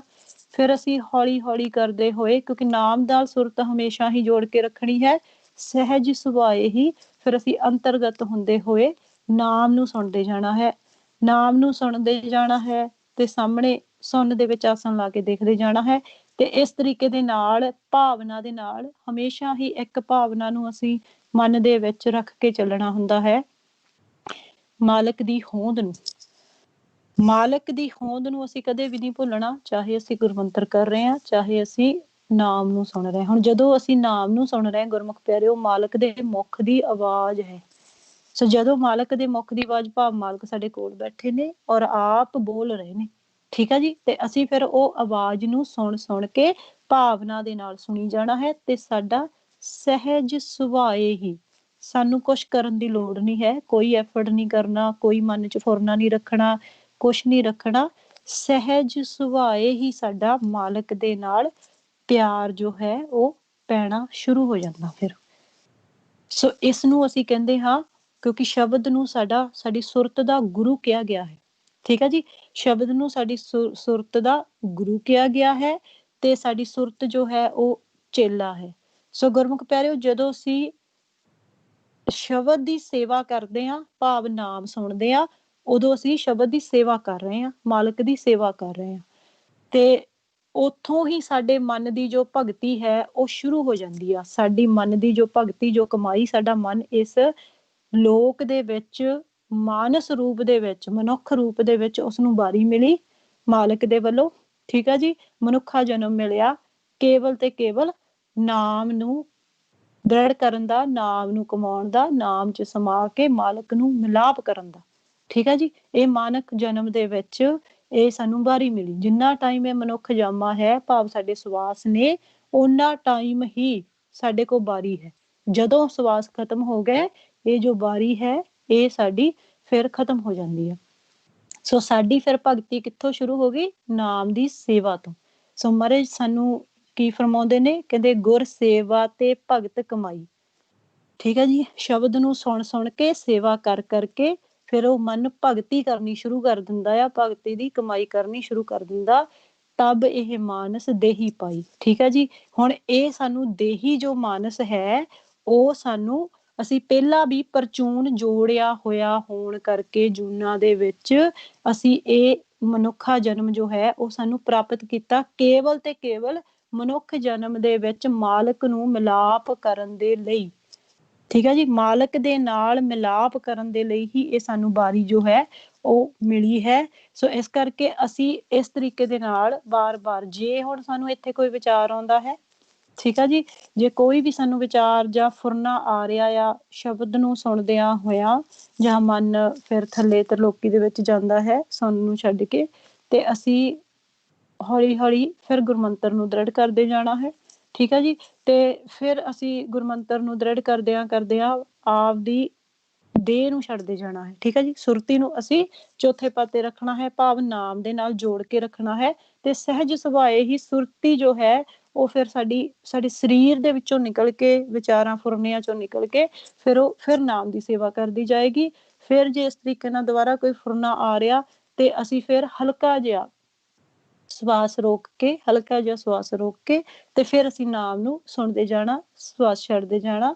ਇਸ ਤਰੀਕੇ ਦੇ ਨਾਲ ਅਸੀਂ ਜਦੋਂ ਮਿਹਨਤ ਕਰਾਂਗੇ ਗੁਰਬਾਣੀ ਗੁਰੂ ਤੋਂ ਸੇਧ ਲੈ ਕੇ, ਤੇ ਫਿਰ ਅਸੀਂ ਹੌਲੀ ਹੌਲੀ ਕਰਦੇ ਹੋਏ, ਪਹਿਲਾਂ ਅਸੀਂ ਇਹ ਸਿੱਖ ਰਹੇ ਹਾਂ ਕਿਉਂਕਿ ਇਹ ਜਿਵੇਂ ਹੁਣ ਅਸੀਂ ਦ੍ਰਿਸ਼ਮਾਨ ਚ ਕੋਈ ਨਵਾਂ ਕੁਛ ਕਰਨਾ ਸਿੱਖਦੇ ਹਾਂ, ਫਿਰ ਅਸੀਂ ਜਦੋਂ ਸਿੱਖ ਜਾਂਦੇ ਹਾਂ, ਦ੍ਰਿੜ ਹੋ ਜਾਂਦੇ ਹਾਂ, ਉਹ ਆਟੋਮੈਟਿਕਲੀ ਹੀ ਚੱਲਣਾ ਸ਼ੁਰੂ ਹੋ ਜਾਂਦਾ, ਠੀਕ ਹੈ ਜੀ। ਫਿਰ ਉਹ ਆਟੋਮੈਟਿਕਲੀ ਜਿਵੇਂ ਹੋ ਜਾਂਦਾ, ਫਿਰ ਅਸੀਂ ਦੋ ਕੰਮ ਵੀ ਕਰਨ ਲੱਗ ਜਾਂਦੇ ਹਾਂ, ਠੀਕ ਹੈ ਜੀ। ਫਿਰ ਇਸੇ ਤਰੀਕੇ ਦੇ ਨਾਲ ਅਸੀਂ ਦੇਖਣਾ ਤੇ ਸੁਣਨਾ, ਸਾਡਾ ਦੋਨੋਂ ਹੀ ਸਹਿਜ ਸੁਭਾਅ ਦ੍ਰਿੜ ਹੋਣੇ ਉਹ ਸ਼ੁਰੂ ਹੋ ਜਾਂਦੇ ਆ। ਇੱਥੋਂ ਮਨ ਦੀ ਜੋ ਭਗਤੀ ਆ ਸਾਡੀ ਉਹ ਸ਼ੁਰੂ ਹੋ ਜਾਂਦੀ ਆ, ਤੇ ਇਸ ਤਰੀਕੇ ਦੇ ਨਾਲ ਫਿਰ ਅਸੀਂ ਸ਼ਬਦ ਦੀ ਜਦੋਂ ਕਮਾਈ ਕਰਦੇ ਜਾਂਦੇ, ਸਾਡਾ ਮਾਲਕ ਦੇ ਨਾਲ ਫਿਰ ਪਿਆਰ ਪੈਂਦਾ ਜਾਂਦਾ। ਕਿਉਂਕਿ ਗੁਰਮੁਖ ਪਿਆਰਿਓ, ਜਦੋਂ ਅਸੀਂ ਸ਼ਬਦ ਦੀ ਕਮਾਈ ਕਰਦੇ ਹਾਂ ਸਾਡੇ ਮਨ ਦੀ ਮੈਲ ਉਤਰਦੀ ਆ, ਠੀਕ ਆ ਜੀ। ਸਾਡਾ ਨਾਮ ਰੂਪ ਤੀਰਥ ਦੇ ਉੱਪਰ ਸਾਡੀ ਸੁਰਤੀ ਦਾ ਇਸ਼ਨਾਨ ਹੁੰਦਾ, ਸੁਰਤੀ ਦੀ ਮਨ ਦੀ ਮੈਲ ਉਤਰਦੀ ਆ ਗੁਰਮੁਖ ਪਿਆਰਿਓ, ਉਹ ਫਿਰ ਸਾਫ਼ ਹੋਣਾ ਸ਼ੁਰੂ ਹੋ ਜਾਂਦਾ। ਉਹਦੇ ਨਾਲ ਕੀ ਹੁੰਦਾ? ਕਿਉਂਕਿ ਮੈਲ ਕਾਹਦੀ ਆ? ਭਰਮ ਦੀ, ਠੀਕ ਆ ਜੀ, ਵਿਚਾਰਾਂ ਦੀ, ਫੁਰਨਿਆਂ ਦੀ, ਹਉਮੈ ਦੀ, ਹੰਕਾਰ ਦੀ, ਲੋਭ ਦੀ, ਠੀਕ ਆ ਜੀ, ਈਗੋ ਦੀ, ਈਰਖਾ ਦੀ। ਇਹ ਸਾਰੇ ਹੀ ਪੰਜ ਜਾਣੇ ਸਾਨੂੰ ਇਸ ਤਰ੍ਹਾਂ ਦੇ ਤ੍ਰੈ ਗੁਣਾਂ ਦੇ ਵਿਚਾਰ ਦਿੰਦੇ ਨੇ। ਫਿਰ ਉਹ ਮੈਲ ਜਦੋਂ ਉਤਰ ਜਾਂਦੀ ਆ ਗੁਰਮੁਖ ਪਿਆਰਿਓ, ਤੇ ਫਿਰ ਸਾਨੂੰ, ਅਸੀਂ ਧੱਕੇ ਨਾਲ ਮਨ ਮਨਾਉਣ ਦੀ ਲੋੜ ਨਹੀਂ, ਸਹਿਜ ਸੁਭਾਅ ਹੀ ਮਨ ਮੰਨ ਜਾਂਦਾ। ਕਿਉਂਕਿ ਉਹ ਜਿਹੜਾ ਦੁੱਖ ਸੀ ਉਹ ਪਿੱਛੇ ਹੋ ਗਿਆ, ਉਹ ਫੁਰਨੇ ਖਤਮ ਹੋਣੇ ਸ਼ੁਰੂ ਹੋ ਗਏ, ਠੀਕ ਹੈ ਜੀ। ਤੇ ਫਿਰ ਕਿਉਂਕਿ ਜੋ ਮਨ ਹੈ ਉਹ ਮਾਲਕ ਦਾ ਬੱਚਾ ਹੈ, ਮਾਲਕ ਦੇ ਵਿੱਚੋਂ ਨਿਕਲਿਆ ਹੋਣ ਕਰਕੇ ਜੋਤ ਰੂਪ ਹੈ, ਮਾਲਕ ਪ੍ਰਕਾਸ਼ ਨੇ ਆਪਣੇ ਆਪ ਤੋਂ ਮਾਲਕ ਨੇ ਸਾਨੂੰ ਪੈਦਾ ਕੀਤਾ ਆ, ਤੇ ਉਸਨੂੰ ਫਿਰ ਆਪਦੀ ਸਰੂਪ ਦਾ ਜੋ ਜੋਤ ਦਾ, ਠੀਕ ਹੈ ਜੀ, ਉਹ ਫਿਰ ਗਿਆਨ ਸ਼ਬਦ ਦੇ ਵਿੱਚੋਂ, ਸ਼ਬਦ ਦੇ ਨਾਲ ਲੱਗ ਕੇ, ਸ਼ਬਦ ਨੂੰ ਗੁਰੂ ਕਿਹਾ ਗਿਆ, ਗੁਰੂ ਦੇ ਨਾਲ ਲੱਗ ਕੇ, ਸ਼ਬਦ ਦੇ ਨਾਲ ਲੱਗ ਕੇ, ਮਾਲਕ ਦੇ ਮੁਖ ਦੀ ਆਵਾਜ਼ ਦੇ ਨਾਲ ਸਾਨੂੰ ਉਹ ਅੰਦਰਲਾ ਜੋ ਗਿਆਨ ਹੈ ਉਹ ਸਾਨੂੰ ਸਹਿਜ ਸੁਭਾਏ ਹੀ ਮਾਲਕ ਦੇ ਵੱਲੋਂ ਮਿਲਦਾ ਆ, ਤੇ ਸੋਝੀ ਵੀ ਇਹ ਸਾਨੂੰ ਨਾਲ ਮਨ ਲੈਣ ਯੋਗ ਹੋ ਜਾਂਦਾ। ਮਾਲਕ ਫਿਰ ਜਦੋਂ ਦਿੰਦੇ ਸੋਝੀ, ਕਿਉਂਕਿ ਵਿਚਾਰਾਂ ਤੇ ਫੁਰਨਿਆਂ ਦੀ ਉਹ ਜੋ ਮੈਲ ਹੈ ਉਹ ਉਤਰਨੀ ਸ਼ੁਰੂ ਹੋ ਗਈ ਤੇ ਮਨ ਸਾਫ਼ ਹੋਣਾ ਸ਼ੁਰੂ ਹੋ ਗਿਆ, ਫਿਰ ਉਹਨੂੰ ਉਹ ਸੋਝੀ ਆ ਜਾਂਦੀ, ਫਿਰ ਉਹ ਸਮਝਣ ਦੇ ਸਮਰਥ ਹੋਣਾ ਸ਼ੁਰੂ ਹੋ ਜਾਂਦਾ। ਤੇ ਫਿਰ ਗੁਰਮੁਖ ਪਿਆਰਿਓ, ਕਿਉਂਕਿ ਮਾਲਕ ਹਮੇਸ਼ਾ ਹੀ ਸਾਡਾ ਅੰਗੀਕਾਰ ਕਰਦੇ ਨੇ, ਅਸੀਂ ਗੁਰਮੰਤਰ ਵਾਹਿਗੁਰੂ ਸ਼ਬਦ ਬੋਲ ਹੀ ਤਾਂ ਰਹੇ ਹਾਂ ਜੇ ਉਹ ਸਾਡਾ ਅੰਗੀਕਾਰ ਕਰ ਰਹੇ ਨੇ। ਜੇ ਮਾਲਕ ਸਾਡੇ ਨਾਲ ਅੰਗ ਸੰਗ ਨੇ, ਖੁਸ਼ ਨੇ, ਤੇ ਅਸੀਂ ਤਾਂ ਹੀ ਮਾਲਕ ਦਾ ਅਸੀਂ ਸਿਮਰਨ ਕਰ ਰਹੇ ਹਾਂ ਗੁਰਮੁਖ ਪਿਆਰਿਓ। ਕਿਉਂਕਿ ਆਪਾਂ ਆਪਦੇ ਮਨ ਦੀ ਆਪ ਹੀ ਖੋਜ ਕਰਕੇ ਦੇਖੀਏ ਕਿ ਜਦੋਂ ਕਾਲ ਵਿਚਾਰ ਦੇ ਰਿਹਾ, ਜਾਂ ਆਪਾਂ ਵੈਸੇ ਵੀ ਆਪਣੇ ਭੈਣ ਭਰਾਵਾਂ ਨੂੰ ਦੇਖਦੇ ਹਾਂ, ਕਹੋ ਵੀ ਸਿਮਰਨ ਕਰੋ, ਉਹ ਕਹਿੰਦੇ ਨਹੀਂ ਟਾਈਮ ਹੈ ਨਹੀਂ। ਕਿਉਂ? ਕਿਉਂਕਿ ਕਾਲ ਨੇ ਜਕੜਿਆ ਹੀ ਸਾਡੀ ਸੁਰਤੀ ਨੂੰ ਇਸ ਤਰੀਕੇ ਦੇ ਨਾਲ, ਅਸੀਂ ਭਰਮ ਚ ਹੀ ਇਸ ਤਰੀਕੇ ਦੇ ਨਾਲ ਆ। ਹੁਣ ਉਹ ਕਾਲ ਦੇ ਬੰਧਨਾਂ ਨੂੰ, ਕਾਲ ਦਾ ਵੀ ਸਾਰਾ ਇਹ ਖੇਡ ਸੁਖਮ ਹੀ ਚੱਲ ਰਿਹਾ ਵਿਚਾਰਾਂ ਦੇ ਫੁਰਨਿਆਂ ਦਾ, ਅਸੀਂ ਉਹ ਮੰਨਣ ਨੂੰ ਤਿਆਰ ਹੀ ਨਹੀਂ ਮਨ ਹੱਟ ਦੇ ਵਿੱਚ। ਅਸੀਂ ਹਉਮੈ ਨੂੰ ਇੰਨਾ ਦ੍ਰਿੜ ਕਰ ਰੱਖਿਆ, ਆਪਣੇ ਆਪ ਤੇ ਮਾਣ ਇੰਨਾ ਕਰ ਰੱਖਿਆ ਕਿ ਮੈਂ ਸਹੀ ਆ, ਮੈਂ ਬਹੁਤ ਸਿਆਣਾ ਆ, ਮੈਂ ਬਹੁਤ ਗਿਆਨੀ ਆ, ਜਾਂ ਮੈਂ ਬਹੁਤ ਇਸ ਤਰੀਕੇ ਨਾਲ ਆ। ਤੇ ਗੁਰਮੁਖ ਪਿਆਰਿਓ ਵੀ ਉਹ ਸਾਨੂੰ ਹੀ ਨਹੀਂ ਪਤਾ ਅਸੀਂ ਕਿੱਡੇ ਵੱਡੇ ਦੁੱਖ ਦੇ ਅੰਡਰ ਆ, ਅਸੀਂ ਜਦ ਕਿ ਸਾਨੂੰ ਇਹ ਪਤਾ ਨਹੀਂ ਤੇ ਅਸੀਂ ਹਉਮੈ ਕਰਦੇ ਹਾਂ ਇਹਦੇ ਅੰਡਰ ਆ ਕੇ, ਅਭਿਮਾਨ ਕਰਦੇ ਹਾਂ। ਸੋ ਜਦੋਂ ਫਿਰ ਗੁਰਮੁਖ ਪਿਆਰਿਓ ਮਾਲਕ ਅੰਗੀਕਾਰ ਕਰਦੇ ਆ ਤੇ ਫਿਰ ਅਸੀਂ ਗੁਰਮੰਤਰ ਕਰ ਰਹੇ ਹਾਂ। ਹੁਣ ਗੁਰਮੁਖ ਪਿਆਰਿਓ ਅੰਗੀਕਾਰ ਉਹ ਹਰ ਇੱਕ ਦਾ ਹੀ ਕਰਦੇ ਨੇ, ਕਿਉਂਕਿ ਦੇਖੋ ਮਾਲਕ ਨੇ ਤਾਂ ਖਾਲਸ ਭੇਜਿਆ ਸੀ, ਸ਼ੁੱਧ ਭੇਜਿਆ ਸੀ, ਹਰ ਇੱਕ ਨੂੰ ਹੀ ਸਾਨੂੰ ਬੱਚਾ ਜੰਮਦਾ ਆ ਪੂਰਾ ਉਹ ਸੁਰਤੀ ਦੇ ਦੁਆਰਾ, ਉਹ ਆਪਾਂ ਦੇਖਦੇ ਹੀ ਆ ਉਹ ਮਾਲਕ ਦੇ ਵਿੱਚ ਹੀ ਪਹਿਲਾਂ ਰਹਿ ਰਿਹਾ ਹੁੰਦਾ। ਹੁਣ ਉਹ ਹੌਲੀ ਹੌਲੀ ਆ ਕੇ ਇੱਥੇ ਮਨਮੁਖ ਬਣਿਆ ਮਨ, ਇੱਥੇ ਕਿਸੇ ਵਿਸ਼ੇਸ਼ ਵਿਅਕਤੀ ਦੀ ਨਹੀਂ, ਸਰੀਰ ਦੀ ਆਕਾਰ ਦੀ ਗੱਲ ਨਹੀਂ, ਮਨ ਦੀ ਗੱਲ ਆ। ਹੁਣ ਮਨ ਇੱਥੇ ਮਨਮੁਖ ਬਣ ਗਿਆ, ਆ ਕੇ ਆਪਦੀ ਮਤ ਦਾ ਇਸਤੇਮਾਲ ਕਰਨ ਲੱਗ ਗਿਆ। ਪਰ ਮਾਲਕ ਤਾਂ ਦੋਵਾਂ ਨੂੰ ਹੀ ਮੌਕਾ ਇੱਕੋ ਜਿਹਾ ਬਖਸ਼ਦੇ ਨੇ। ਹੁਣ ਗੁਰੂ ਗ੍ਰੰਥ ਸਾਹਿਬ ਜੀ, ਗੁਰਬਾਣੀ ਗੁਰੂ ਸਾਰਿਆਂ ਦੇ ਲਈ ਆ। ਮਾਲਕ ਦੇ ਜੋ ਕੁਦਰਤੀ ਸੋਮੇ, ਹਵਾ, ਪਾਣੀ, ਅੱਗ, ਅਸਮਾਨ, ਧਰਤੀ, ਤਾਰੇ, ਸੂਰਜ ਸਾਰਿਆਂ ਦੇ ਲਈ ਸੇਮ ਨੇ। ਮਾਲਕ ਨੇ ਤਾਂ ਨਹੀਂ ਫਰਕ ਕੀਤਾ ਵੀ ਗੁਰਮੁਖਾਂ ਦੀ ਕੈਟਾਗਰੀ ਦੇ ਵਿੱਚ ਇੰਨਾ ਕਰ ਦੋ, ਮਨਮੁਖਾਂ ਦਾ ਇੰਨਾ, ਉਹਨਾਂ ਨੇ ਤਾਂ ਫਰਕ ਹੀ ਨਹੀਂ ਕੀਤਾ। ਹੁਣ ਮੌਕਾ ਇੱਕੋ ਜਿਹਾ ਆ, ਗੁਰਬਾਣੀ ਗੁਰੂ ਵੀ ਇੱਕੋ ਜਿਹਾ ਸਾਰਿਆਂ ਨੂੰ। ਹੁਣ ਜੇ ਜਦੋਂ ਪਾਠ ਹੋ ਰਿਹਾ ਜਾਂ ਸਾਨੂੰ ਬਰਾਬਰਤਾ ਦਾ ਮੌਕਾ ਦਿੱਤਾ ਜਾ ਰਿਹਾ ਵੀ ਸੁਣੋ ਗੁਰਬਾਣੀ ਨੂੰ, ਵਿਚਾਰੋ, ਹੁਣ ਗੁਰਬਾਣੀ ਸਭ ਨੂੰ ਇੱਕੋ ਜਿਹਾ ਉਪਦੇਸ਼ ਦੇ ਰਹੇ ਨੇ। ਹੁਣ ਗੁਰਮੁਖ ਪਿਆਰਿਓ ਇਹ ਸਿਰਫ ਤੇ ਸਿਰਫ ਸਾਡੇ ਵੀ ਥੋੜਾ ਜਿਹਾ ਉਦਮ ਦੀ ਗੱਲ ਆ ਜਾਂਦੀ ਵੀ ਅਸੀਂ ਥੋੜਾ ਜਿਹਾ ਉਦਮ ਤਾਂ ਕਰਕੇ ਦੇਖੀਏ, ਪੜ੍ਹੀਏ, ਵਿਚਾਰੀਏ, ਜਾਂ ਗੁਰਮੁਖ ਜੇ ਸਾਨੂੰ ਦੱਸਦੇ ਨੇ ਵੀ ਅਸੀਂ ਉਹ ਕਰੀਏ ਤਾਂ ਸਹੀ, ਥੋੜਾ ਸੁਣੀਏ ਤਾਂ ਸਹੀ ਇਸ ਗੱਲ ਨੂੰ ਕਿ ਵੀ ਧੰਨ ਧੰਨ ਸਾਹਿਬ ਸ੍ਰੀ ਗੁਰੂ ਗ੍ਰੰਥ ਸਾਹਿਬ ਜੀ ਸਾਨੂੰ ਕਹਿਣਾ ਕੀ ਚਾਹੁੰਦੇ ਨੇ। ਸੋ ਗੁਰਮੁਖ ਪਿਆਰਿਓ ਮਾਲਕ ਅੰਗੀਕਾਰ ਸਾਰਿਆਂ ਦਾ ਹੀ ਕਰਦੇ ਨੇ। ਸਾਨੂੰ ਸੋਝੀ ਨਾ ਹੋਣ ਕਰਕੇ ਅਸੀਂ ਸੋਚ ਲਿਆ ਅਸੀਂ ਕੀਤਾ, ਮੈਂ ਕੀਤਾ, ਮੇਰੇ ਕੀਤਾ ਹੋਇਆ, ਮੇਰੀ ਸੋਚ ਵਧੀਆ ਸੀ ਤਾਂ ਇਹ ਸਾਰਾ ਮੈਨੂੰ ਮਿਲਿਆ।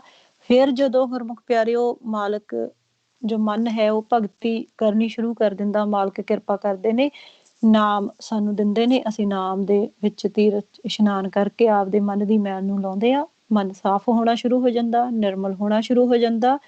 ਤੇ ਗੁਰਮੁਖ ਪਿਆਰਿਓ ਸਾਨੂੰ ਫਿਰ ਉਹ ਸਾਰਾ ਹੀ ਜੋ ਇਸ਼ਾਰਿਆਂ ਦੇ ਰੂਪ ਵਿੱਚ ਮਾਲਕ ਦੇ ਵੱਲੋਂ ਅੰਗੀਕਾਰ ਸਾਡਾ ਕਰਦੇ ਨੇ, ਉਹ ਫਿਰ ਸਾਨੂੰ ਸੋਝੀ ਆਉਣੀ ਸ਼ੁਰੂ ਹੋ ਜਾਂਦੀ। ਮਨ ਫਿਰ ਉਹ ਬਰੀਕੀਆਂ ਨੂੰ ਕੈਚ ਕਰਨਾ ਸ਼ੁਰੂ ਕਰ ਦਿੰਦਾ। ਫਿਰ ਮਨ ਨੂੰ ਇਹ ਮਹਿਸੂਸ ਹੁੰਦਾ ਵੀ ਜੋ ਵੀ ਇਹ ਹੋ ਰਿਹਾ ਮੇਰੇ ਨਾਲ ਉਹ ਸਾਰਾ ਹੀ ਮਾਲਕ ਦੇ ਵੱਲੋਂ ਕੀਤਾ ਜਾ ਰਿਹਾ, ਮੇਰਾ ਰੋਲ ਖਤਮ ਆ। ਕਿਉਂਕਿ ਮਾਲਕ ਕੀ ਕਰਦੇ ਨੇ, ਸਾਨੂੰ ਚੁਣਿਆ, ਭਗਤੀ ਦੇ ਰਸਤੇ ਤੇ ਲਾਇਆ, ਮਾਲਕ ਨੇ ਇਹ ਖੇਡ ਆਪਣੇ ਹੱਥ ਦੇ ਵਿੱਚ ਹੀ ਲੈ ਲਿਆ। ਮਾਲਕ ਦੇ ਕੋਲ ਹੀ ਹਮੇਸ਼ਾ ਤੋਂ ਸੀ, ਪਰ ਸਾਨੂੰ ਸੋਝੀ ਹੁਣ ਆਈ, ਮਨ ਨੂੰ ਉਦੋਂ ਸੋਝੀ ਆਈ ਜਦੋਂ ਉਹ ਜਾਗਤ ਅਵਸਥਾ ਦੇ ਵਿੱਚ ਆਇਆ, ਵਿਚਾਰਾਂ ਤੇ ਫੁਰਨਿਆਂ ਤੋਂ ਇਹ ਉਹ ਭਰਮ ਦੇ ਵਿੱਚੋਂ ਜਦੋਂ ਉਹ ਉੱਠਿਆ, ਫਿਰ ਉਸਨੂੰ ਪਤਾ ਚੱਲਿਆ ਵੀ ਵਾਕਿਆ ਹੀ ਇਹ ਜੋ ਵੀ ਇਹ ਹੋ ਰਿਹਾ ਇਹ ਮਾਲਕ ਦੇ ਵੱਲੋਂ ਹੀ ਹੋ ਰਿਹਾ। ਔਰ ਇਹ ਸਾਨੂੰ ਮਾਲਕ ਕਦੇ ਵੀ ਬੁਰਾ ਨਹੀਂ ਕਰਦੇ, ਹਮੇਸ਼ਾ ਹੀ ਮਾਲਕ ਆਪਦੇ ਬੱਚਿਆਂ ਦਾ ਭਲਾ ਕਰਦੇ ਨੇ। ਇਹ ਸਾਨੂੰ ਸੋਝੀ ਦੇਣ ਦੇ ਲਈ, ਸਾਨੂੰ ਕਾਲ ਦੇ ਬੰਧਨਾਂ ਚੋਂ ਕੱਟਣ ਦੇ ਲਈ, ਸਾਡਾ ਥਿਰਕਰ ਚ ਵਾਸਾ ਕਰਨ ਦੇ ਲਈ, ਸਾਨੂੰ ਇਹ ਬਰੀਕੀਆਂ ਜਣਾਉਣ ਦੇ ਲਈ, ਸਾਨੂੰ ਮਾਇਆ ਤੋਂ ਰਹਿਤ ਕਰਨ ਦੇ ਲਈ, ਸਾਡੇ ਅੰਦਰ ਨਾਮ ਦ੍ਰਿੜ ਕਰਨ ਦੇ ਲਈ ਮਾਲਕ ਦੇ ਵੱਲੋਂ ਹੀ ਇਹ ਸਾਰਾ ਕੁਝ ਕੀਤਾ ਜਾ ਰਿਹਾ। ਸੋ ਜੇ ਗੁਰਮੁਖ ਵੀ ਸਾਨੂੰ ਨਾਮ ਦਾ ਭੇਦ ਦੇ ਰਹੇ ਨੇ, ਮਾਲਕ ਦੀ ਗੱਲ ਕਰ ਰਹੇ ਨੇ, ਸੱਚ ਦੀ ਗੱਲ ਕਰ ਰਹੇ ਨੇ, ਤੇ ਉਹ ਆਪ ਨਹੀਂ ਬੋਲ ਰਹੇ, ਮਾਲਕ ਹੀ ਉਹਨਾਂ ਦੇ ਥਰੂ ਮੈਸੇਜ ਸਾਰਿਆਂ ਤੱਕ ਪਹੁੰਚਾ ਰਹੇ ਨੇ। ਸੋ ਇਸ ਕਰਕੇ ਅਸੀਂ ਭੇਦ ਲੈਣਾ ਹੈ ਨਾਮ ਦਾ। ਪਹਿਲਾਂ ਅਸੀਂ ਸੁਣਨਾ ਹੈ, ਨਾਲ ਨਾਲ ਅਸੀਂ ਗੁਰਮੁਖਾਂ ਨਾਲ ਵਿਚਾਰ ਕਰਦੇ ਜਾਣਾ ਹੈ। ਔਰ ਸਭ ਤੋਂ ਵੱਡੀ ਗੱਲ ਇਹ ਕਿ ਅਸੀਂ ਧੰਨ ਧੰਨ ਸਾਹਿਬ ਸ੍ਰੀ ਗੁਰੂ ਗ੍ਰੰਥ ਸਾਹਿਬ ਜੀ ਗੁਰਬਾਣੀ ਗੁਰੂ ਨੂੰ ਵਿਚਾਰ ਕੇ, ਖੋਜ ਕੇ ਪੜ੍ਹਨਾ ਹੈ। ਜਦੋਂ ਅਸੀਂ ਨਾਮ ਨੂੰ ਵੀ ਸੁਣਦੇ ਜਾਵਾਂਗੇ ਪ੍ਰੈਕਟੀਕਲ ਜੀਵਨ ਦੇ ਵਿੱਚ ਹੁੰਦਿਆਂ ਹੋਇਆ, ਸਾਡਾ ਜੀਵਨ ਪ੍ਰੈਕਟੀਕਲ ਹੋ ਗਿਆ, ਅਸੀਂ ਨਾਮ ਦੀ ਕਮਾਈ ਕਰਦੇ ਜਾ ਰਹੇ, ਸਾਡਾ ਮਨ ਨਿਰਮਲ ਹੋਣਾ ਸ਼ੁਰੂ ਹੋ ਗਿਆ, ਉਹ ਆਪਦੇ ਘਰ ਦੇ ਰਸਤੇ ਤੇ ਤੁਰਨਾ ਸ਼ੁਰੂ ਹੋ ਗਿਆ। ਗੁਰਮੁਖ ਪਿਆਰਿਓ, ਨਾਲੋਂ ਨਾਲ ਫਿਰ ਅਸੀਂ ਵਿਚਾਰ ਕਰਨੀ ਆ, ਅਸੀਂ ਗੁਰਬਾਣੀ ਗੁਰੂ ਨੂੰ ਵਿਚਾਰ ਕੇ ਪੜ੍ਹਨਾ ਆ। ਇਹ ਸਾਡਾ ਬਹੁਤ ਹੀ ਇੰਪੋਰਟੈਂਟ, ਮਹੱਤਵਪੂਰਨ ਜੋ ਕੰਮ ਆ। ਅਸੀਂ ਆਪ ਜੀ ਨੂੰ ਪ੍ਰੈਕਟੀਕਲੀ ਦੱਸਦੇ ਆ ਵੀ ਜਦੋਂ ਅਸੀਂ ਗੁਰਬਾਣੀ ਗੁਰੂ ਨੂੰ ਵਿਚਾਰ ਕੇ ਪੜ੍ਹਦੇ ਜਾਂਦੇ ਆ, ਇਹ ਨਹੀਂ ਕਿ ਅਸੀਂ ਵੀ ਬਹੁਤ ਵੀ ਅਸੀਂ ਕਹੀਏ ਵੀ ਹਾਂਜੀ ਅੱਜ ਅਸੀਂ ਮਹਾਰਾਜ ਦੇ 10 ਅੰਗ ਕਰ ਲਏ, 20 ਅੰਗ ਕਰ ਲਏ, ਤੇ ਪਤਾ ਇੱਕ ਗੱਲ ਦਾ ਵੀ ਨਹੀਂ ਲੱਗਿਆ। ਜਿੰਨੀ ਵੀ ਬਾਣੀ ਪੜ੍ਹੋ, ਚਾਹੇ ਤੁਸੀਂ ਥੋੜ੍ਹੀ ਪੜ੍ਹੋ, ਜਿੰਨਾ ਵੀ ਹੈ, ਠੀਕ ਆ ਜੀ, ਉਸਨੂੰ ਵਿਚਾਰ ਕੇ ਪੜ੍ਹੀਏ। ਤੇ ਜੇ ਆਪਾਂ ਨੂੰ ਨਹੀਂ ਕੁਝ ਸਮਝ ਚ ਆ ਰਿਹਾ ਜਾਂ ਇਸ ਤਰੀਕੇ ਨਾਲ, ਉਹ ਅਸੀਂ ਲਿਖ ਲਈਏ। ਲਿਖ ਕੇ ਫਿਰ ਗੁਰਮੁਖ ਪਿਆਰਿਓ ਅਸੀਂ ਗੁਰਮੁਖਾਂ ਦੇ ਨਾਲ ਵਿਚਾਰ ਕਰੀਏ, ਠੀਕ ਹੈ ਜੀ, ਆਪਦੇ ਟੀਚਰ ਦੇ ਨਾਲ ਵਿਚਾਰ ਕਰੀਏ ਵੀ ਮਹਾਰਾਜ ਇਹ ਸਾਨੂੰ ਸਮਝਾਓ। ਪਰ ਗੁਰਮੁਖ ਪਿਆਰਿਓ, ਜਦੋਂ ਅਸੀਂ ਗੁਰਬਾਣੀ ਗੁਰੂ ਨੂੰ ਪ੍ਰੈਕਟੀਕਲ ਜੀਵਨ ਚ ਹੁੰਦਿਆਂ ਹੋਇਆਂ, ਜਦੋਂ ਅਸੀਂ ਮੰਨ ਲਿਆ ਕਿ ਇਹ ਸਾਡੇ ਮਨ ਨੂੰ ਉਪਦੇਸ਼ ਕਰ ਰਹੇ ਨੇ, ਅਸੀਂ ਜਦੋਂ ਗੁਰਬਾਣੀ ਨੂੰ ਵਿਚਾਰ ਕੇ ਪੜ੍ਹਦੇ ਹਾਂ ਤੇ ਮਾਲਕ ਦੀ ਕਿਰਪਾ ਦੇ ਦੁਆਰਾ ਸਾਨੂੰ ਸੋਝੀ ਦੇ ਦਿੱਤੀ ਜਾਂਦੀ ਆ ਕਿ ਇਹ ਤੇਰੇ ਮਨ ਦੀ ਗੱਲ ਕਰ ਰਹੀ ਆ ਗੁਰਬਾਣੀ। ਆਪਣੇ ਮਨ ਦੀ ਖੋਜ ਕਰਨੀ। ਅਸੀਂ ਦੂਸਰਿਆਂ ਨੂੰ ਪਹਿਲਾਂ ਸੁਣਾਉਂਦੇ ਸੀ ਕਿ ਸੁਣ ਬਾਣੀ ਤੈਨੂੰ ਆਹ ਕਹਿ ਰਹੀ ਆ, ਤੂੰ ਆਪਣਾ ਜੀਵਨ ਸੁਧਾਰ, ਤੂੰ ਆਹ ਕਰ।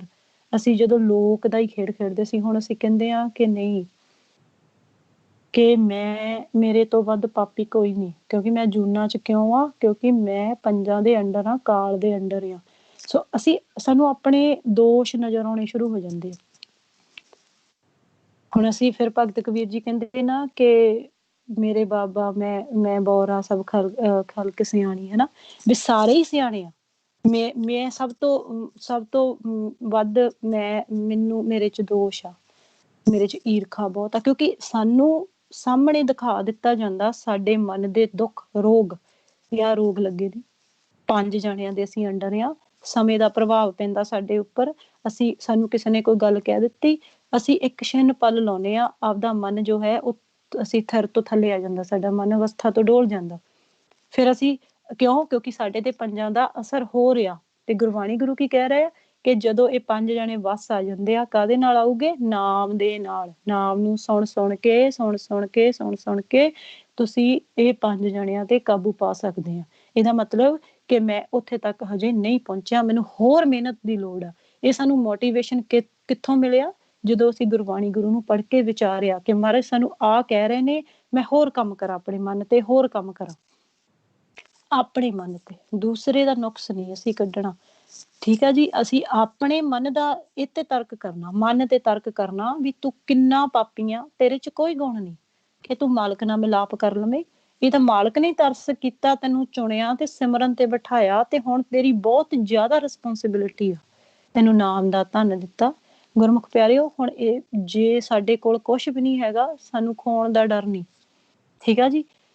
ਉਦਾਹਰਨ ਦੇ ਤੌਰ ਤੇ ਦ੍ਰਿਸ਼ਮਾਨ ਚ ਅਸੀਂ ਕੋਈ ਉਦਾਹਰਨ ਲੈਨੇ ਵੀ ਜਦੋਂ ਸਾਡੇ ਕੋਲ ਮੰਨ ਲਓ ਕੁਛ ਵੀ ਨਹੀਂ ਹੈਗਾ, ਸਾਨੂੰ ਖੋਣ ਦਾ ਡਰ ਨਹੀਂ, ਬੇਪਰਵਾਹ ਆ, ਤੁਰੇ ਆ, ਠੀਕ ਆ ਜੀ। ਹੁਣ ਜਦੋਂ ਕਿਸੇ ਕੋਲ ਕੋਈ ਕੀਮਤੀ ਚੀਜ਼ ਆ ਜਾਵੇ ਤੇ ਉਹਨੂੰ ਡਰ ਵੀ ਬਣ ਜਾਂਦਾ ਵੀ ਕਿਤੇ ਖੋ ਨਾ ਜਾਵੇ, ਸੰਭਾਲ ਕੇ ਰੱਖਾਂ। ਸੋ ਨਾਮ ਰਤਨ ਆ, ਅਨਮੋਲ ਆ, ਠੀਕ ਆ ਜੀ। ਇਹਨਾਂ ਖੰਡਾਂ ਬ੍ਰਹਿਮੰਡਾਂ ਤੇ ਉਸਦੀ ਬਰਾਬਰ ਕੋਈ ਚੀਜ਼ ਬਣੀ ਹੀ ਨਹੀਂ। ਮਾਲਕ ਦੇ ਮੁਖ ਦੀ ਆਵਾਜ਼ ਆ ਜਿਸਨੇ ਦੁਨੀਆ ਨੂੰ ਸਾਜਿਆ, ਠੀਕ ਆ ਜੀ। ਤੇ ਉਹ ਸਾਨੂੰ ਸੁਣ ਰਹੀ ਆ, ਵੱਡੇ ਭਾਗ।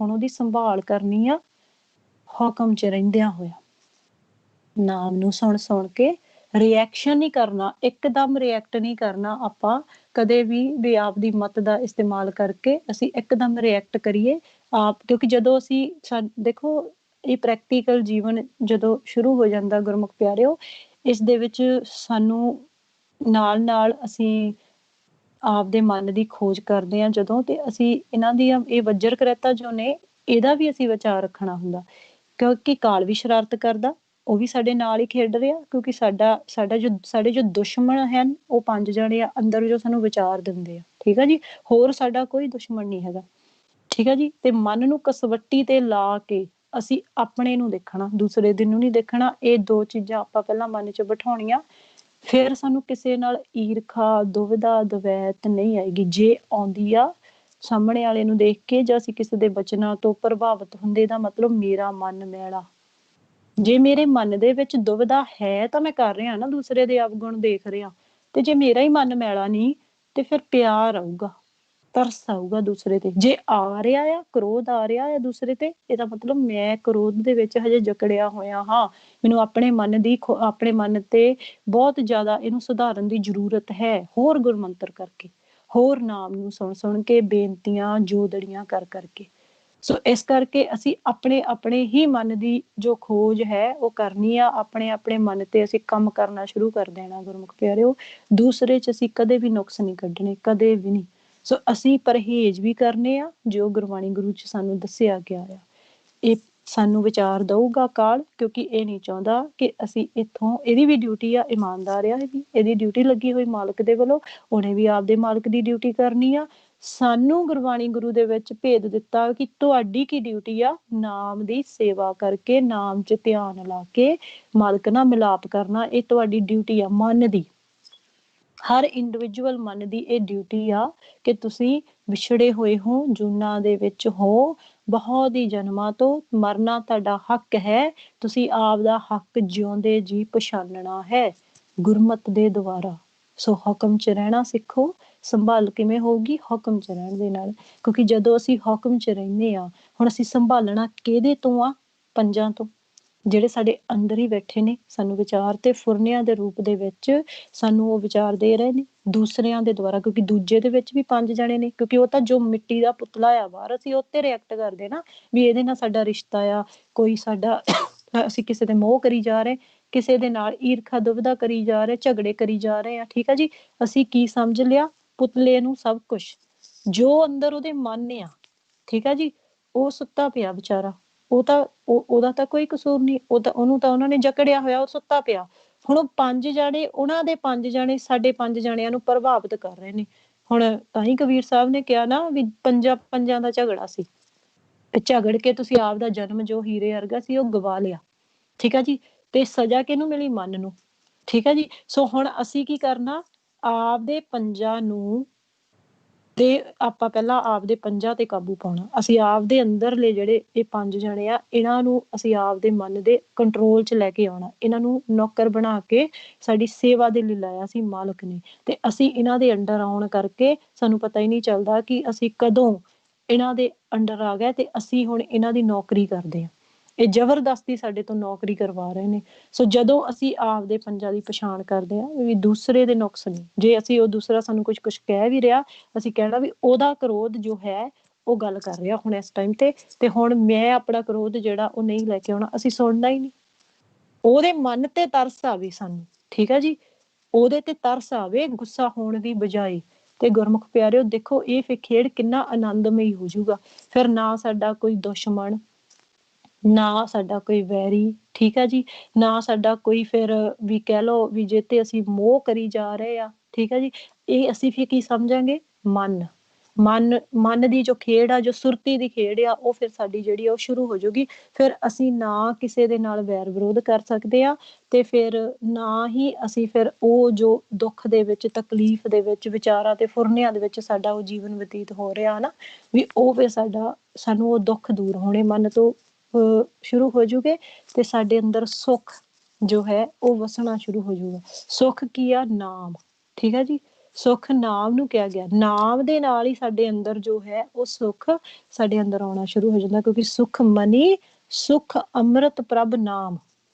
ਸੋ ਹੁਣ ਮਹਾਰਾਜ ਕਹਿੰਦੇ ਫਿਰ ਉਹ ਕਿੱਥੇ ਰਹਿੰਦਾ? ਭਗਤ ਜਨਾ ਕੇ ਮਨ ਵਿਸਰਾਮ। ਹੁਣ ਜਦੋਂ ਸਾਡੇ ਮਨ ਦੀ ਭਗਤੀ ਸ਼ੁਰੂ ਹੋ ਜਾਂਦੀ ਹੈ ਨਾ, ਫਿਰ ਉਹ ਸੁੱਖ ਨਾਮ ਸਾਡੇ ਹਿਰਦੇ ਦੇ ਵਿੱਚ ਵਸਣਾ ਸ਼ੁਰੂ ਹੋ ਜਾਂਦਾ। ਉਸ ਮਨ ਨੂੰ ਫਿਰ, ਮਨ ਦੀ ਗੱਲ ਕੀਤੀ, ਸੁਰਤੀ ਦੀ ਗੱਲ, ਉਹ ਮਨ ਨੂੰ ਭਗਤ ਦੀ ਉਪਾਧੀ ਮਿਲ ਜਾਂਦੀ, ਜਿਸ ਮਨ ਦੇ ਅੰਦਰ ਸਹਿਜ ਧੁਨ ਪੈਦਾ ਹੋ ਜਾਂਦੀ ਆ, ਤੇ ਉਸ ਸਹਿਜ ਧੁਨ ਦੇ ਵਿੱਚ ਸਮਾ ਕੇ ਸਹਿਜ ਧੁਨ ਦੀ ਸੇਵਾ ਕਰਦੇ ਨੇ, ਤੇ ਉਹਨਾਂ ਦੇ ਅੰਦਰ ਫਿਰ ਉਹ ਸੁੱਖ ਦੀ ਪ੍ਰਾਪਤੀ ਜੋ ਹੈ ਉਹ ਆਉਣਾ ਸ਼ੁਰੂ ਹੋ ਜਾਂਦਾ। ਸੋ ਇਸ ਤਰੀਕੇ ਦੇ ਨਾਲ ਅਸੀਂ ਹੁਣ ਆਪਦੇ ਜੋ ਆਪਣੇ ਅੰਦਰ ਨੂੰ ਝਾਕੀਏ, ਆਪਣੇ ਆਪ ਦੇ ਤੱਕ ਸੀਮਿਤ ਰਹਿਣਾ ਸ਼ੁਰੂ ਕਰੀਏ। ਹੁਣ ਆਪਾਂ ਦੂਸਰੇ ਦੇ ਨੁਕਸ ਨਹੀਂ ਕੱਢਣੇ। ਅੱਜ ਤੋਂ ਬਾਅਦ ਅਸੀਂ ਆਪਦੇ ਮਨ ਤੇ ਹੀ ਖੋਜ ਕਰਨੀ ਆ, ਤਾਂ ਕਿ ਸਾਨੂੰ ਸਾਡੇ ਅੰਦਰ ਜੋ ਇਹ ਦੁੱਖ ਨੇ, ਜਦੋਂ ਉਹ ਦੂਰ ਹੋ ਗਏ, ਫਿਰ ਸਾਡੇ ਅੰਦਰ ਇੱਕ ਹੋਰ ਚੀਜ਼ ਵੀ ਆ, ਪ੍ਰੇਮ ਦੀ ਭਾਵਨਾ, ਪਿਆਰ। ਕਿਉਂਕਿ ਪ੍ਰੇਮ ਦੇ ਨਾਲ ਹੀ ਮਾਲਕ ਦੇ ਨਾਲ ਸਾਡੀ ਮਿਲਾਪਤੀ ਹੋਣੀ ਆ। ਪ੍ਰੇਮ ਭਗਤੀ, ਕਿਉਂਕਿ ਮਾਲਕ ਦੀ ਭਗਤੀ ਸਾਨੂੰ ਕੋਈ ਬਹੁਤਾ ਗਿਆਨ ਪ੍ਰਾਪਤ ਕਰਨ ਦੀ ਲੋੜ ਨਹੀਂ ਹੈਗੀ ਕਿ ਅਸੀਂ ਬਹੁਤ ਜ਼ਿਆਦਾ ਗਿਆਨ ਇਕੱਠਾ ਕਰ ਲਈਏ ਤੇ ਫੇਰ ਹੀ ਸਾਨੂੰ ਮਾਲਕ ਦੀ ਪ੍ਰਾਪਤੀ ਹੋਊਗੀ। ਨਹੀਂ, ਮਾਲਕ ਨੂੰ ਕੇਵਲ ਪਿਆਰ ਚਾਹੀਦਾ, ਪ੍ਰੇਮ ਪ੍ਰੀਤ ਚਾਹੀਦੀ, ਜਿਹੜੀ ਸਾਡੇ ਅੰਦਰ ਉਪਜਦੀ ਨਹੀਂ ਹੈਗੀ। ਕਿਉਂ? ਕਿਉਂਕਿ ਸਾਡੇ ਮੈਲ ਹੀ ਬਹੁਤ ਆ। ਠੀਕ ਆ ਜੀ। ਤੇ ਉਹ ਫਿਰ ਜਦੋਂ ਮੈਲ ਦੂਰ ਹੋ ਗਈ, ਫਿਰ ਮਾਲਕ ਦੇ ਨਾਲ ਨਾਮ ਦਾ ਰੰਗ ਚੜਨ ਦੇ ਨਾਲ ਉਹ ਸਾਡੀ ਪ੍ਰੇਮਾ ਭਗਤੀ ਜੋ ਹੈ, ਜਿਹੜੀ ਮਾਲਕ ਨੂੰ ਚੰਗੀ ਲੱਗਦੀ, ਮਾਲਕ ਨੂੰ ਭਾਉਂਦੀ ਆ, ਜਿਸ ਭਗਤੀ ਨੂੰ ਦੇਖ ਕੇ ਮਾਲਕ ਤੁੱਠ ਕੇ ਖੁਸ਼ ਹੋ ਕੇ, ਗੁਰਬਾਣੀ ਗੁਰੂ ਦੇ ਵਿੱਚ ਸਾਨੂੰ ਦੱਸਿਆ ਗਿਆ ਕਿ ਤੁੱਠ ਕੇ ਖੁਸ਼ ਹੋ ਕੇ ਫਿਰ ਮਾਲਕ ਸਾਡੇ ਤੇ ਘਨੇਰੀ ਨਜ਼ਰ ਕਰਦੇ ਨੇ ਤੇ ਸਾਨੂੰ ਆਪਦੇ ਗਲ ਦੇ ਨਾਲ ਲਾ ਲੈਂਦੇ ਨੇ। ਠੀਕ ਆ ਜੀ। ਤੇ ਇਸ ਕਰਕੇ ਫਿਰ ਉਹ ਇਸ਼ਾਰਿਆਂ ਦੇ ਰੂਪ ਦੇ ਵਿੱਚ, ਕਿਉਂਕਿ ਫਿਰ ਮਨ ਪਿਆਰ ਪੈ ਗਿਆ, ਫਿਰ ਉਹ ਇਸ਼ਾਰਿਆਂ ਦੇ ਰੂਪ ਦੇ ਵਿੱਚ ਫਿਰ ਉਹ ਚੀਜ਼ ਸਾਡਾ ਪ੍ਰੇਮ ਜੋ ਹੈ ਉਹ ਸ਼ੁਰੂ ਹੋ ਜਾਂਦਾ। ਕਿਉਂਕਿ ਮਾਲਕ ਤਾਂ ਪਹਿਲਾਂ ਹੀ ਬਹੁਤ ਪਿਆਰ ਕਰਦੇ ਨੇ, ਬਹੁਤ ਜ਼ਿਆਦਾ।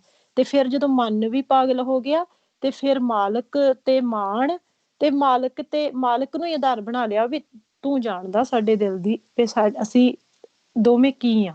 ਠੀਕ ਆ ਜੀ। ਵਿੱਚ ਸਾਡੇ ਮਨ ਦੇ ਵਿੱਚ ਮਾਲਕ ਦੇ ਲਈ ਫਿਰ ਉਹ ਦੋ ਨਹੀਂ ਰਹਿ ਜਾਂਦੇ, ਫਿਰ ਉਹ ਇੱਕ ਹੋ ਜਾਂਦੇ ਆ। ਫਿਰ ਉਹ ਮਾਲਕ ਹੀ ਮਾਲਕ, ਕਿਉਂਕਿ ਮਾਲਕ ਹੀ ਮਾਲਕ ਆ ਸਾਰੇ ਪਾਸੇ। ਅਸੀਂ ਤਾਂ ਕਦੇ ਹੈ ਵੀ ਨਹੀਂ ਸੀ। ਅਸੀਂ ਕਦੋਂ ਹੋਏ? ਜਦੋਂ ਅਸੀਂ ਆਪਣੇ ਆਪ ਨੂੰ ਜਨਾਉਣਾ ਸ਼ੁਰੂ ਕੀਤਾ, ਜਦੋਂ ਅਸੀਂ ਆਪਣੇ ਆਪ ਨੂੰ ਭੁੱਲ ਗਏ, ਫਿਰ ਅਸੀਂ ਕੀ ਹੋ ਗਏ? ਉਹਦੇ ਅੰਡਰ, ਉਹਦੇ ਹੁਕਮ ਦੇ ਅੰਡਰ ਹੋ ਗਏ। ਠੀਕ ਆ ਜੀ। ਉਹਦੇ ਬੱਚੇ ਸੀ ਤੇ ਉਹ ਬੱਚਾ ਪਿਤਾ ਦੇ ਅੰਡਰ ਹੋ ਕੇ ਉਹ ਹਰਜਨ ਬਣ ਗਿਆ, ਪਿਤਾ ਦਾ ਆਗਿਆਕਾਰੀ ਪੁੱਤ ਬਣ ਗਿਆ, ਪਿਤਾ ਦੇ ਅੰਡਰ ਹੋ ਕੇ। ਕਿਉਂ? ਜਦੋਂ ਉਹ ਪ੍ਰੇਮ ਦੇ ਵਿੱਚ ਆ ਗਏ, ਫਿਰ ਉਹਨੂੰ ਫਿਰ ਪਤਾ ਵੀ ਇਹ ਸੁਰਤੀ ਦਾ ਜੋ ਖੇਡ ਹੈ, ਉਹ ਕੇਵਲ ਤੇ ਕੇਵਲ ਮਾਲਕ ਹੀ ਜਾਣਦੇ ਨੇ ਅੰਦਰੋਂ ਕਿ ਮੇਰੇ ਮਨ ਦੀ ਕੀ ਅਵਸਥਾ ਹੈ। ਕਿਉਂਕਿ ਮਾਲਕ ਤਾਂ ਘੱਟ ਦੀ ਜਾਣਨ ਵਾਲੇ ਨੇ, ਅੰਤਰਜਾਮੀ ਨੇ। ਸੋ ਇਸ ਕਰਕੇ ਲੋਕਾਂ ਨੂੰ ਲੱਗਦਾ ਵੀ ਪਾਗਲ ਹੋ ਗਏ ਜਾਂ ਇਹ ਕਿਹੋ ਜਿਹੀਆਂ ਗੱਲਾਂ ਕਰਦੇ ਨੇ ਲੋਕ, ਭਾਵ ਇਹ ਜੋ 5 ਜਣੇ ਸਾਰਿਆਂ ਦੇ ਅੰਦਰ ਬੈਠੇ ਨੇ, ਇਹਨਾਂ ਦੀ ਗੱਲ ਹੋ ਰਹੀ। ਪਰ ਇਹ ਕੀ ਜਾਣਨ ਕਿ ਜੋ ਅੰਦਰੋਂ ਪ੍ਰੀਤ ਪ੍ਰਗਟ ਹੋਊਗੀ ਤੇ ਉਸ ਪਿਆਰ ਦੇ ਵਿੱਚ ਕੀ ਨਸ਼ਾ ਆ, ਉਹ ਪਿਆਰ ਦੇ ਵਿੱਚ ਫਿਰ ਉਹ ਸਾਰਾ ਕੁਛ ਆਪ ਹੀ ਨੇ ਮਾਲਕ। ਕਿਉਂਕਿ ਤਾਂ ਹੀ ਭਗਤ ਕਬੀਰ ਜੀ ਨੇ ਕਿਹਾ ਨਾ, ਲੋਗ ਕਹੇ ਕਬੀਰ ਬੋਰਾਨਾ, ਕਬੀਰ ਕਾ ਮਰਮ ਰਾਮ ਪਹਿਚਾਨਾ। ਠੀਕ ਆ ਜੀ। ਵੀ ਬਾਹਰੋਂ ਲੱਗ ਗਿਆ ਵੀ ਇਹ ਪਤਾ ਨਹੀਂ ਹੁਣ ਕੀ ਕਰਨਗੇ, ਜਾਂ ਕਿਹੋ ਜਿਹਾ ਇਹਨਾਂ ਦਾ ਸਿਸਟਮ ਹੋ ਗਿਆ ਦੇਖ ਕੇ ਬਾਹਰੋਂ। ਪਰ ਉਹ ਅੰਦਰੋਂ ਤਾਂ ਪਤਾ ਨਾ ਵੀ ਰਾਮ ਨੂੰ ਹੀ ਪਤਾ ਸਾਡਾ ਦੁੱਖ, ਰਾਮ ਨੂੰ ਹੀ ਸਾਡਾ ਉਹ ਹਾਲ ਉਹੀ ਜਾਣਦੇ ਨੇ। ਫਿਰ ਕੇਵਲ ਤੇ ਕੇਵਲ ਨਿਰੰਕਾਰ ਦੀ ਹੋਂਦ, ਅਕਾਲ ਪੁਰਖ ਵਾਹਿਗੁਰੂ ਜੀ ਦੀ ਪ੍ਰਕਾਸ਼ ਰੂਪ ਮਾਲਕ ਦੀ ਹੀ ਹੋਂਦ ਜੋ ਹੈ, ਫਿਰ ਉਹ ਮਨ ਬੱਚੇ ਨੂੰ ਮਹਿਸੂਸ ਹੋਣੀ ਸ਼ੁਰੂ ਹੋ ਜਾਂਦੀ, ਰੰਗ ਚੜ ਜਾਂਦਾ। ਸੋ ਅਸੀਂ ਗੁਰਮੁਖ ਪਿਆਰਿਓ ਸਾਰੇ ਹੀ ਵਹਿਮਾਂ ਭਰਮਾਂ ਦੇ ਵਿੱਚੋਂ ਨਿਕਲ ਕੇ, ਆਪਦੇ ਹਉਮੈ ਹੰਕਾਰ ਨੂੰ ਤਿਆਗ ਕੇ, ਆਪਣੇ ਮਨ ਦੀ ਖੋਜ ਵੀ ਕਰਦੇ ਜਾਣਾ, ਪਰਹੇਜ਼ ਵੀ ਕਰਦੇ ਜਾਣਾ। ਜੋ ਬੱਜਰ ਕਰੈਤਾ ਸਾਨੂੰ ਗੁਰਬਾਣੀ ਗੁਰੂ ਚ ਮਨਾ ਕੀਤੀਆਂ ਹੋਈਆਂ ਵੀ ਨਹੀਂ ਅਸੀਂ ਉਹ ਵਿਚਾਰ ਲੈਣੇ, ਤੇ ਨਾਲ ਮਾਲਕ ਦੇ ਨਾਲ ਪਿਆਰ ਦੀ ਭਾਵਨਾ ਨੂੰ ਬਣਾ ਕੇ ਰੱਖਣਾ। ਸਾਡੇ ਅੰਦਰ ਪਿਆਰ ਉਤਪੰਨ ਹੋ ਜਾਵੇ, ਪ੍ਰੇਮ ਪੈਦਾ ਹੋ ਜਾਵੇ, ਕਿਉਂਕਿ ਮਾਲਕ ਨੂੰ ਸਾਡੇ ਤੋਂ ਕੁਛ ਨਹੀਂ ਚਾਹੀਦਾ। ਸਾਨੂੰ ਸੱਜ ਸਵਰ ਕੇ ਮਾਲਕ ਦੇ ਅੱਗੇ ਜਾਣ ਦੀ ਕੋਈ ਜ਼ਰੂਰਤ ਨਹੀਂ। ਨਾ ਮਾਲਕ ਸਾਡੇ ਗੁਣ ਦੇਖਦੇ, ਨਾ ਅਵਗੁਣ ਦੇਖਦੇ ਨੇ, ਬਰਾਬਰਤਾ ਦਾ ਮੌਕਾ ਦਿੰਦੇ ਨੇ। ਕੇਵਲ ਤੇ ਕੇਵਲ ਸਾਡੇ ਅੰਦਰ ਮਾਲਕ ਕੀ ਦੇਖਦੇ ਨੇ? ਤੜਫ, ਪ੍ਰੇਮ ਦੇਖਦੇ ਨੇ। ਕਿਉਂਕਿ ਸਾਚ ਕਹੋ ਸੁਨ ਲਿਓ ਸਭੈ, ਜਿਨ ਪ੍ਰੇਮ ਕੀਓ ਤਿਨ ਹੀ ਪ੍ਰਭ ਪਾਇਓ। ਐਵੇਂ ਤਾਂ ਨਹੀਂ ਕਹਿਤਾ ਮਹਾਰਾਜ ਨੇ? ਪ੍ਰੇਮ ਸਾਡੀ ਪ੍ਰੀਤ ਲੱਗ ਜਾਵੇ, ਏਦਾਂ ਦੀ ਪ੍ਰੀਤ ਲੱਗ ਜਾਵੇ ਕਿ ਸਾਡੀ ਮਾਲਕ ਦੇ ਨਾਲ ਪ੍ਰੀਤ ਲੱਗ ਕੇ ਬਾਕੀ ਸਾਰਿਆਂ ਦੇ ਨਾਲੋਂ ਟੁੱਟ ਜਾਵੇ। ਭਾਵ 5 ਜਾਣੇ ਤੇ ਕਾਲ ਦੇ ਨਾਲੋਂ, ਜਿਨ੍ਹਾਂ ਦੇ ਨਾਲ ਅਸੀਂ ਪਿਛਲੇ 3 ਯੁੱਗਾਂ ਤੋਂ ਚੌਥਾ ਯੁੱਗ ਹੋ ਗਿਆ ਪ੍ਰੀਤ ਪਾ ਕੇ ਬੈਠੇ ਸੀ। ਐਸੀ ਪ੍ਰੀਤ ਹਮ ਤੁਮ ਸੰਗ ਜੋਰੀ, ਤੁਮ ਸੰਗ ਜੋਰ ਅਵਰ ਸੰਗ ਤੋਰੀ। ਗੁਰਮੁਖ ਪਿਆਰਿਓ, ਅਸੀਂ ਸੰਗਤ ਤੋਂ ਮਾਫੀ ਮੰਗਦੇ ਹਾਂ ਵੀ ਸਾਨੂੰ ਗੁਰਬਾਣੀ ਗੁਰੂ ਕੰਠ ਨਹੀਂ ਗਏ, ਮਾਲਕ ਦੇ ਵੱਲੋਂ ਹੀ ਜੋ ਵੀ ਵਿਚਾਰ ਆਉਂਦੇ ਨੇ ਉਹ ਸਾਨੂੰ ਮਾਲਕ ਹੀ ਸਾਨੂੰ ਜਣਾ ਦਿੰਦੇ ਨੇ। ਅਸੀਂ ਹੋ ਸਕਦਾ ਵੀ ਗੁਰਬਾਣੀ ਗੁਰੂ ਦਾ ਅੱਖਰ ਵੱਧ ਘੱਟ ਅੱਗੇ ਪਿੱਛੇ ਲਗਾ ਮਾਤਰਾ ਜਾਂ ਕੁਛ ਇਸ ਤਰੀਕੇ ਦੇ ਨਾਲ ਬੋਲ ਦਿੰਦੇ ਆ। ਸੋ ਸਾਨੂੰ ਸਿਰਫ ਮਾਲਕ ਦੇ ਵੱਲੋਂ ਜੋ ਵਿਚਾਰ ਦਿੱਤੇ ਜਾਂਦੇ ਨੇ ਪ੍ਰੈਕਟੀਕਲੀ ਅਸੀਂ ਵਿਚਾਰ ਕੇ ਪੜ੍ਹਦੇ ਹਾਂ, ਪਰ ਅਸੀਂ ਕੋਈ ਗਿਆਨੀ ਨਹੀਂ ਆ, ਨਾ ਹੀ ਸਾਨੂੰ ਕੰਠ ਆ। ਠੀਕ ਆ ਜੀ। ਤੇ ਇਸ ਕਰਕੇ ਅਸੀਂ ਸੰਗਤ ਤੋਂ ਮਾਫੀ ਚਾਹੁੰਦੇ ਹਾਂ ਵੀ ਜੇ ਅਸੀਂ ਕਿਸੇ ਦੀ ਭਾਵਨਾ ਨੂੰ ਇਸ ਤਰੀਕੇ ਨਾਲ ਕੋਈ ਠੇਸ ਪਹੁੰਚਾ ਰਹੇ ਹਾਂ ਜਾਂ ਅਸੀਂ ਬਹੁਤ ਬਹੁਤ ਮਾਫੀ ਚਾਹੁੰਦੇ ਹਾਂ। ਸੋ ਗੁਰਮੁਖ ਪਿਆਰਿਓ, ਇਸ ਕਰਕੇ ਅਸੀਂ ਸਿਰਫ ਤੇ ਸਿਰਫ ਪ੍ਰੈਕਟੀਕਲੀ ਜੋ ਮਾਲਕ ਨੇ ਸੋਝੀ ਦਿੱਤੀ ਆ ਆਪ ਜੀ ਦੇ ਨਾਲ ਇਹੀ ਸ਼ੇਅਰ ਕਰਦੇ ਹਾਂ, ਵਿਚਾਰ ਕਰਦੇ ਹਾਂ ਕਿ ਪਿਆਰ ਦੀ ਕੋਈ ਭਾਸ਼ਾ ਨਹੀਂ ਆ, ਪਿਆਰ ਦੇ ਵਿੱਚ ਸਜਰ ਸਵਰਨ ਦੀ ਵੀ ਲੋੜ ਨਹੀਂ ਆ। ਕੇਵਲ ਤੇ ਕੇਵਲ ਅਕਾਲ ਪੁਰਖ ਵਾਹਿਗੁਰੂ ਜੀ ਦੇ ਨਾਲ ਸਾਡੇ ਮਨ ਦੇ ਅੰਦਰ ਇੱਕ ਪਿਆਰ, ਇੱਕ ਪ੍ਰੀਤ, ਇੱਕ ਰੰਗ ਲੱਗ ਜਾਵੇ ਕਿ ਉਸ ਤੋਂ ਬਿਨਾਂ ਰਹਿਣਾ ਹੀ ਔਖਾ ਹੋ ਜਾਵੇ। ਤੇ ਜੇ ਕਿਤੇ ਉਹ ਪ੍ਰੀਤ, ਉਹ ਪਿਆਰ ਸਾਡੇ ਇਹ 5 ਜਣੇ ਵਿਚਾਰ ਦੇਣ, ਕਿਤੇ ਸਾਨੂੰ ਉਹ ਥੋੜਾ ਜਿਹਾ ਅਸੀਂ ਉਹ ਚੀਜ਼ ਤੋਂ ਪਰੇ ਹੋਈਏ ਤੇ ਤੜਫ ਕੇ ਮਰ ਜਾਈਏ। ਇਸ ਤਰੀਕੇ ਦਾ ਪਿਆਰ ਹੋਵੇ ਕਿ ਮਾਲਕ ਤੋਂ ਬਿਨਾਂ ਸਾਨੂੰ ਹੋਰ ਕੁਝ ਚੰਗਾ ਹੀ ਨਾ ਲੱਗੇ। ਇੰਨੀ ਹੀ ਸਾਡੀ ਬੇਨਤੀ ਜੋ ਹੈ ਉਹ ਪ੍ਰਵਾਨ ਕਰੋ ਜੀ। ਤੇ ਹਰ ਰੋਜ਼ ਅਸੀਂ ਆਪਣੇ ਆਪਣੇ ਮਨ ਦੀ ਖੋਜ ਕਰਨੀ ਹੈ। ਇਸ ਤਰੀਕੇ ਦੇ ਨਾਲ ਹਰ ਰੋਜ਼ ਹੀ ਅਸੀਂ ਗੁਰਬਾਣੀ ਗੁਰੂ ਨੂੰ ਆਧਾਰ ਬਣਾ ਕੇ ਵਿਧੀ ਲੈ ਕੇ ਮਹਾਰਾਜ ਤੋਂ ਤੇ ਅਸੀਂ ਗੁਰਮੰਤਰ ਕਰਦਿਆਂ ਹੋਇਆ ਮਾਲਕ ਦੇ ਨਾਲ ਪਿਆਰ ਪਾਉਣਾ ਹੈ।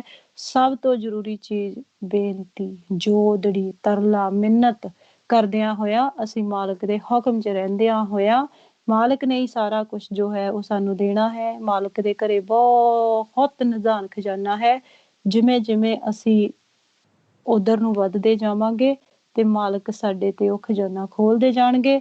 ਔਰ ਇਹ ਵਿਸ਼ਵਾਸ ਜ਼ਰੂਰ ਰੱਖਣਾ ਮਨ ਦੇ ਵਿੱਚ ਗੁਰਮੁਖ ਪਿਆਰਿਓ। ਅਸੀਂ ਆਪ ਜੀ ਦੇ ਚਰਨਾਂ 'ਚ ਬੇਨਤੀ ਕਰਦੇ ਹਾਂ, ਮਾਲਕ ਨੇ ਕਦੇ ਵੀ ਸਾਡੇ ਤੋਂ ਪਿਆਰ ਨਹੀਂ ਤੋੜਦੇ, ਨਾ ਉਹ ਪਿੱਛੇ ਹਟਦੇ ਆ, ਨਾ ਸਾਡੇ ਅਵਗੁਣਾਂ ਨੂੰ ਚਿਤਾਰਦੇ ਆ, ਹਮੇਸ਼ਾ ਬਖਸ਼ਦੇ ਆ। ਅਸੀਂ ਭਰੋਸਾ ਬਣਾ ਕੇ ਰੱਖਣਾ ਮਾਲਕ ਤੇ ਵੀ ਜੇ ਅਸੀਂ ਤੁਰੇ ਆ ਸਾਡਾ ਮਿਲਾਪ ਹੋਣਾ ਹੀ ਹੋਣਾ ਹੈ।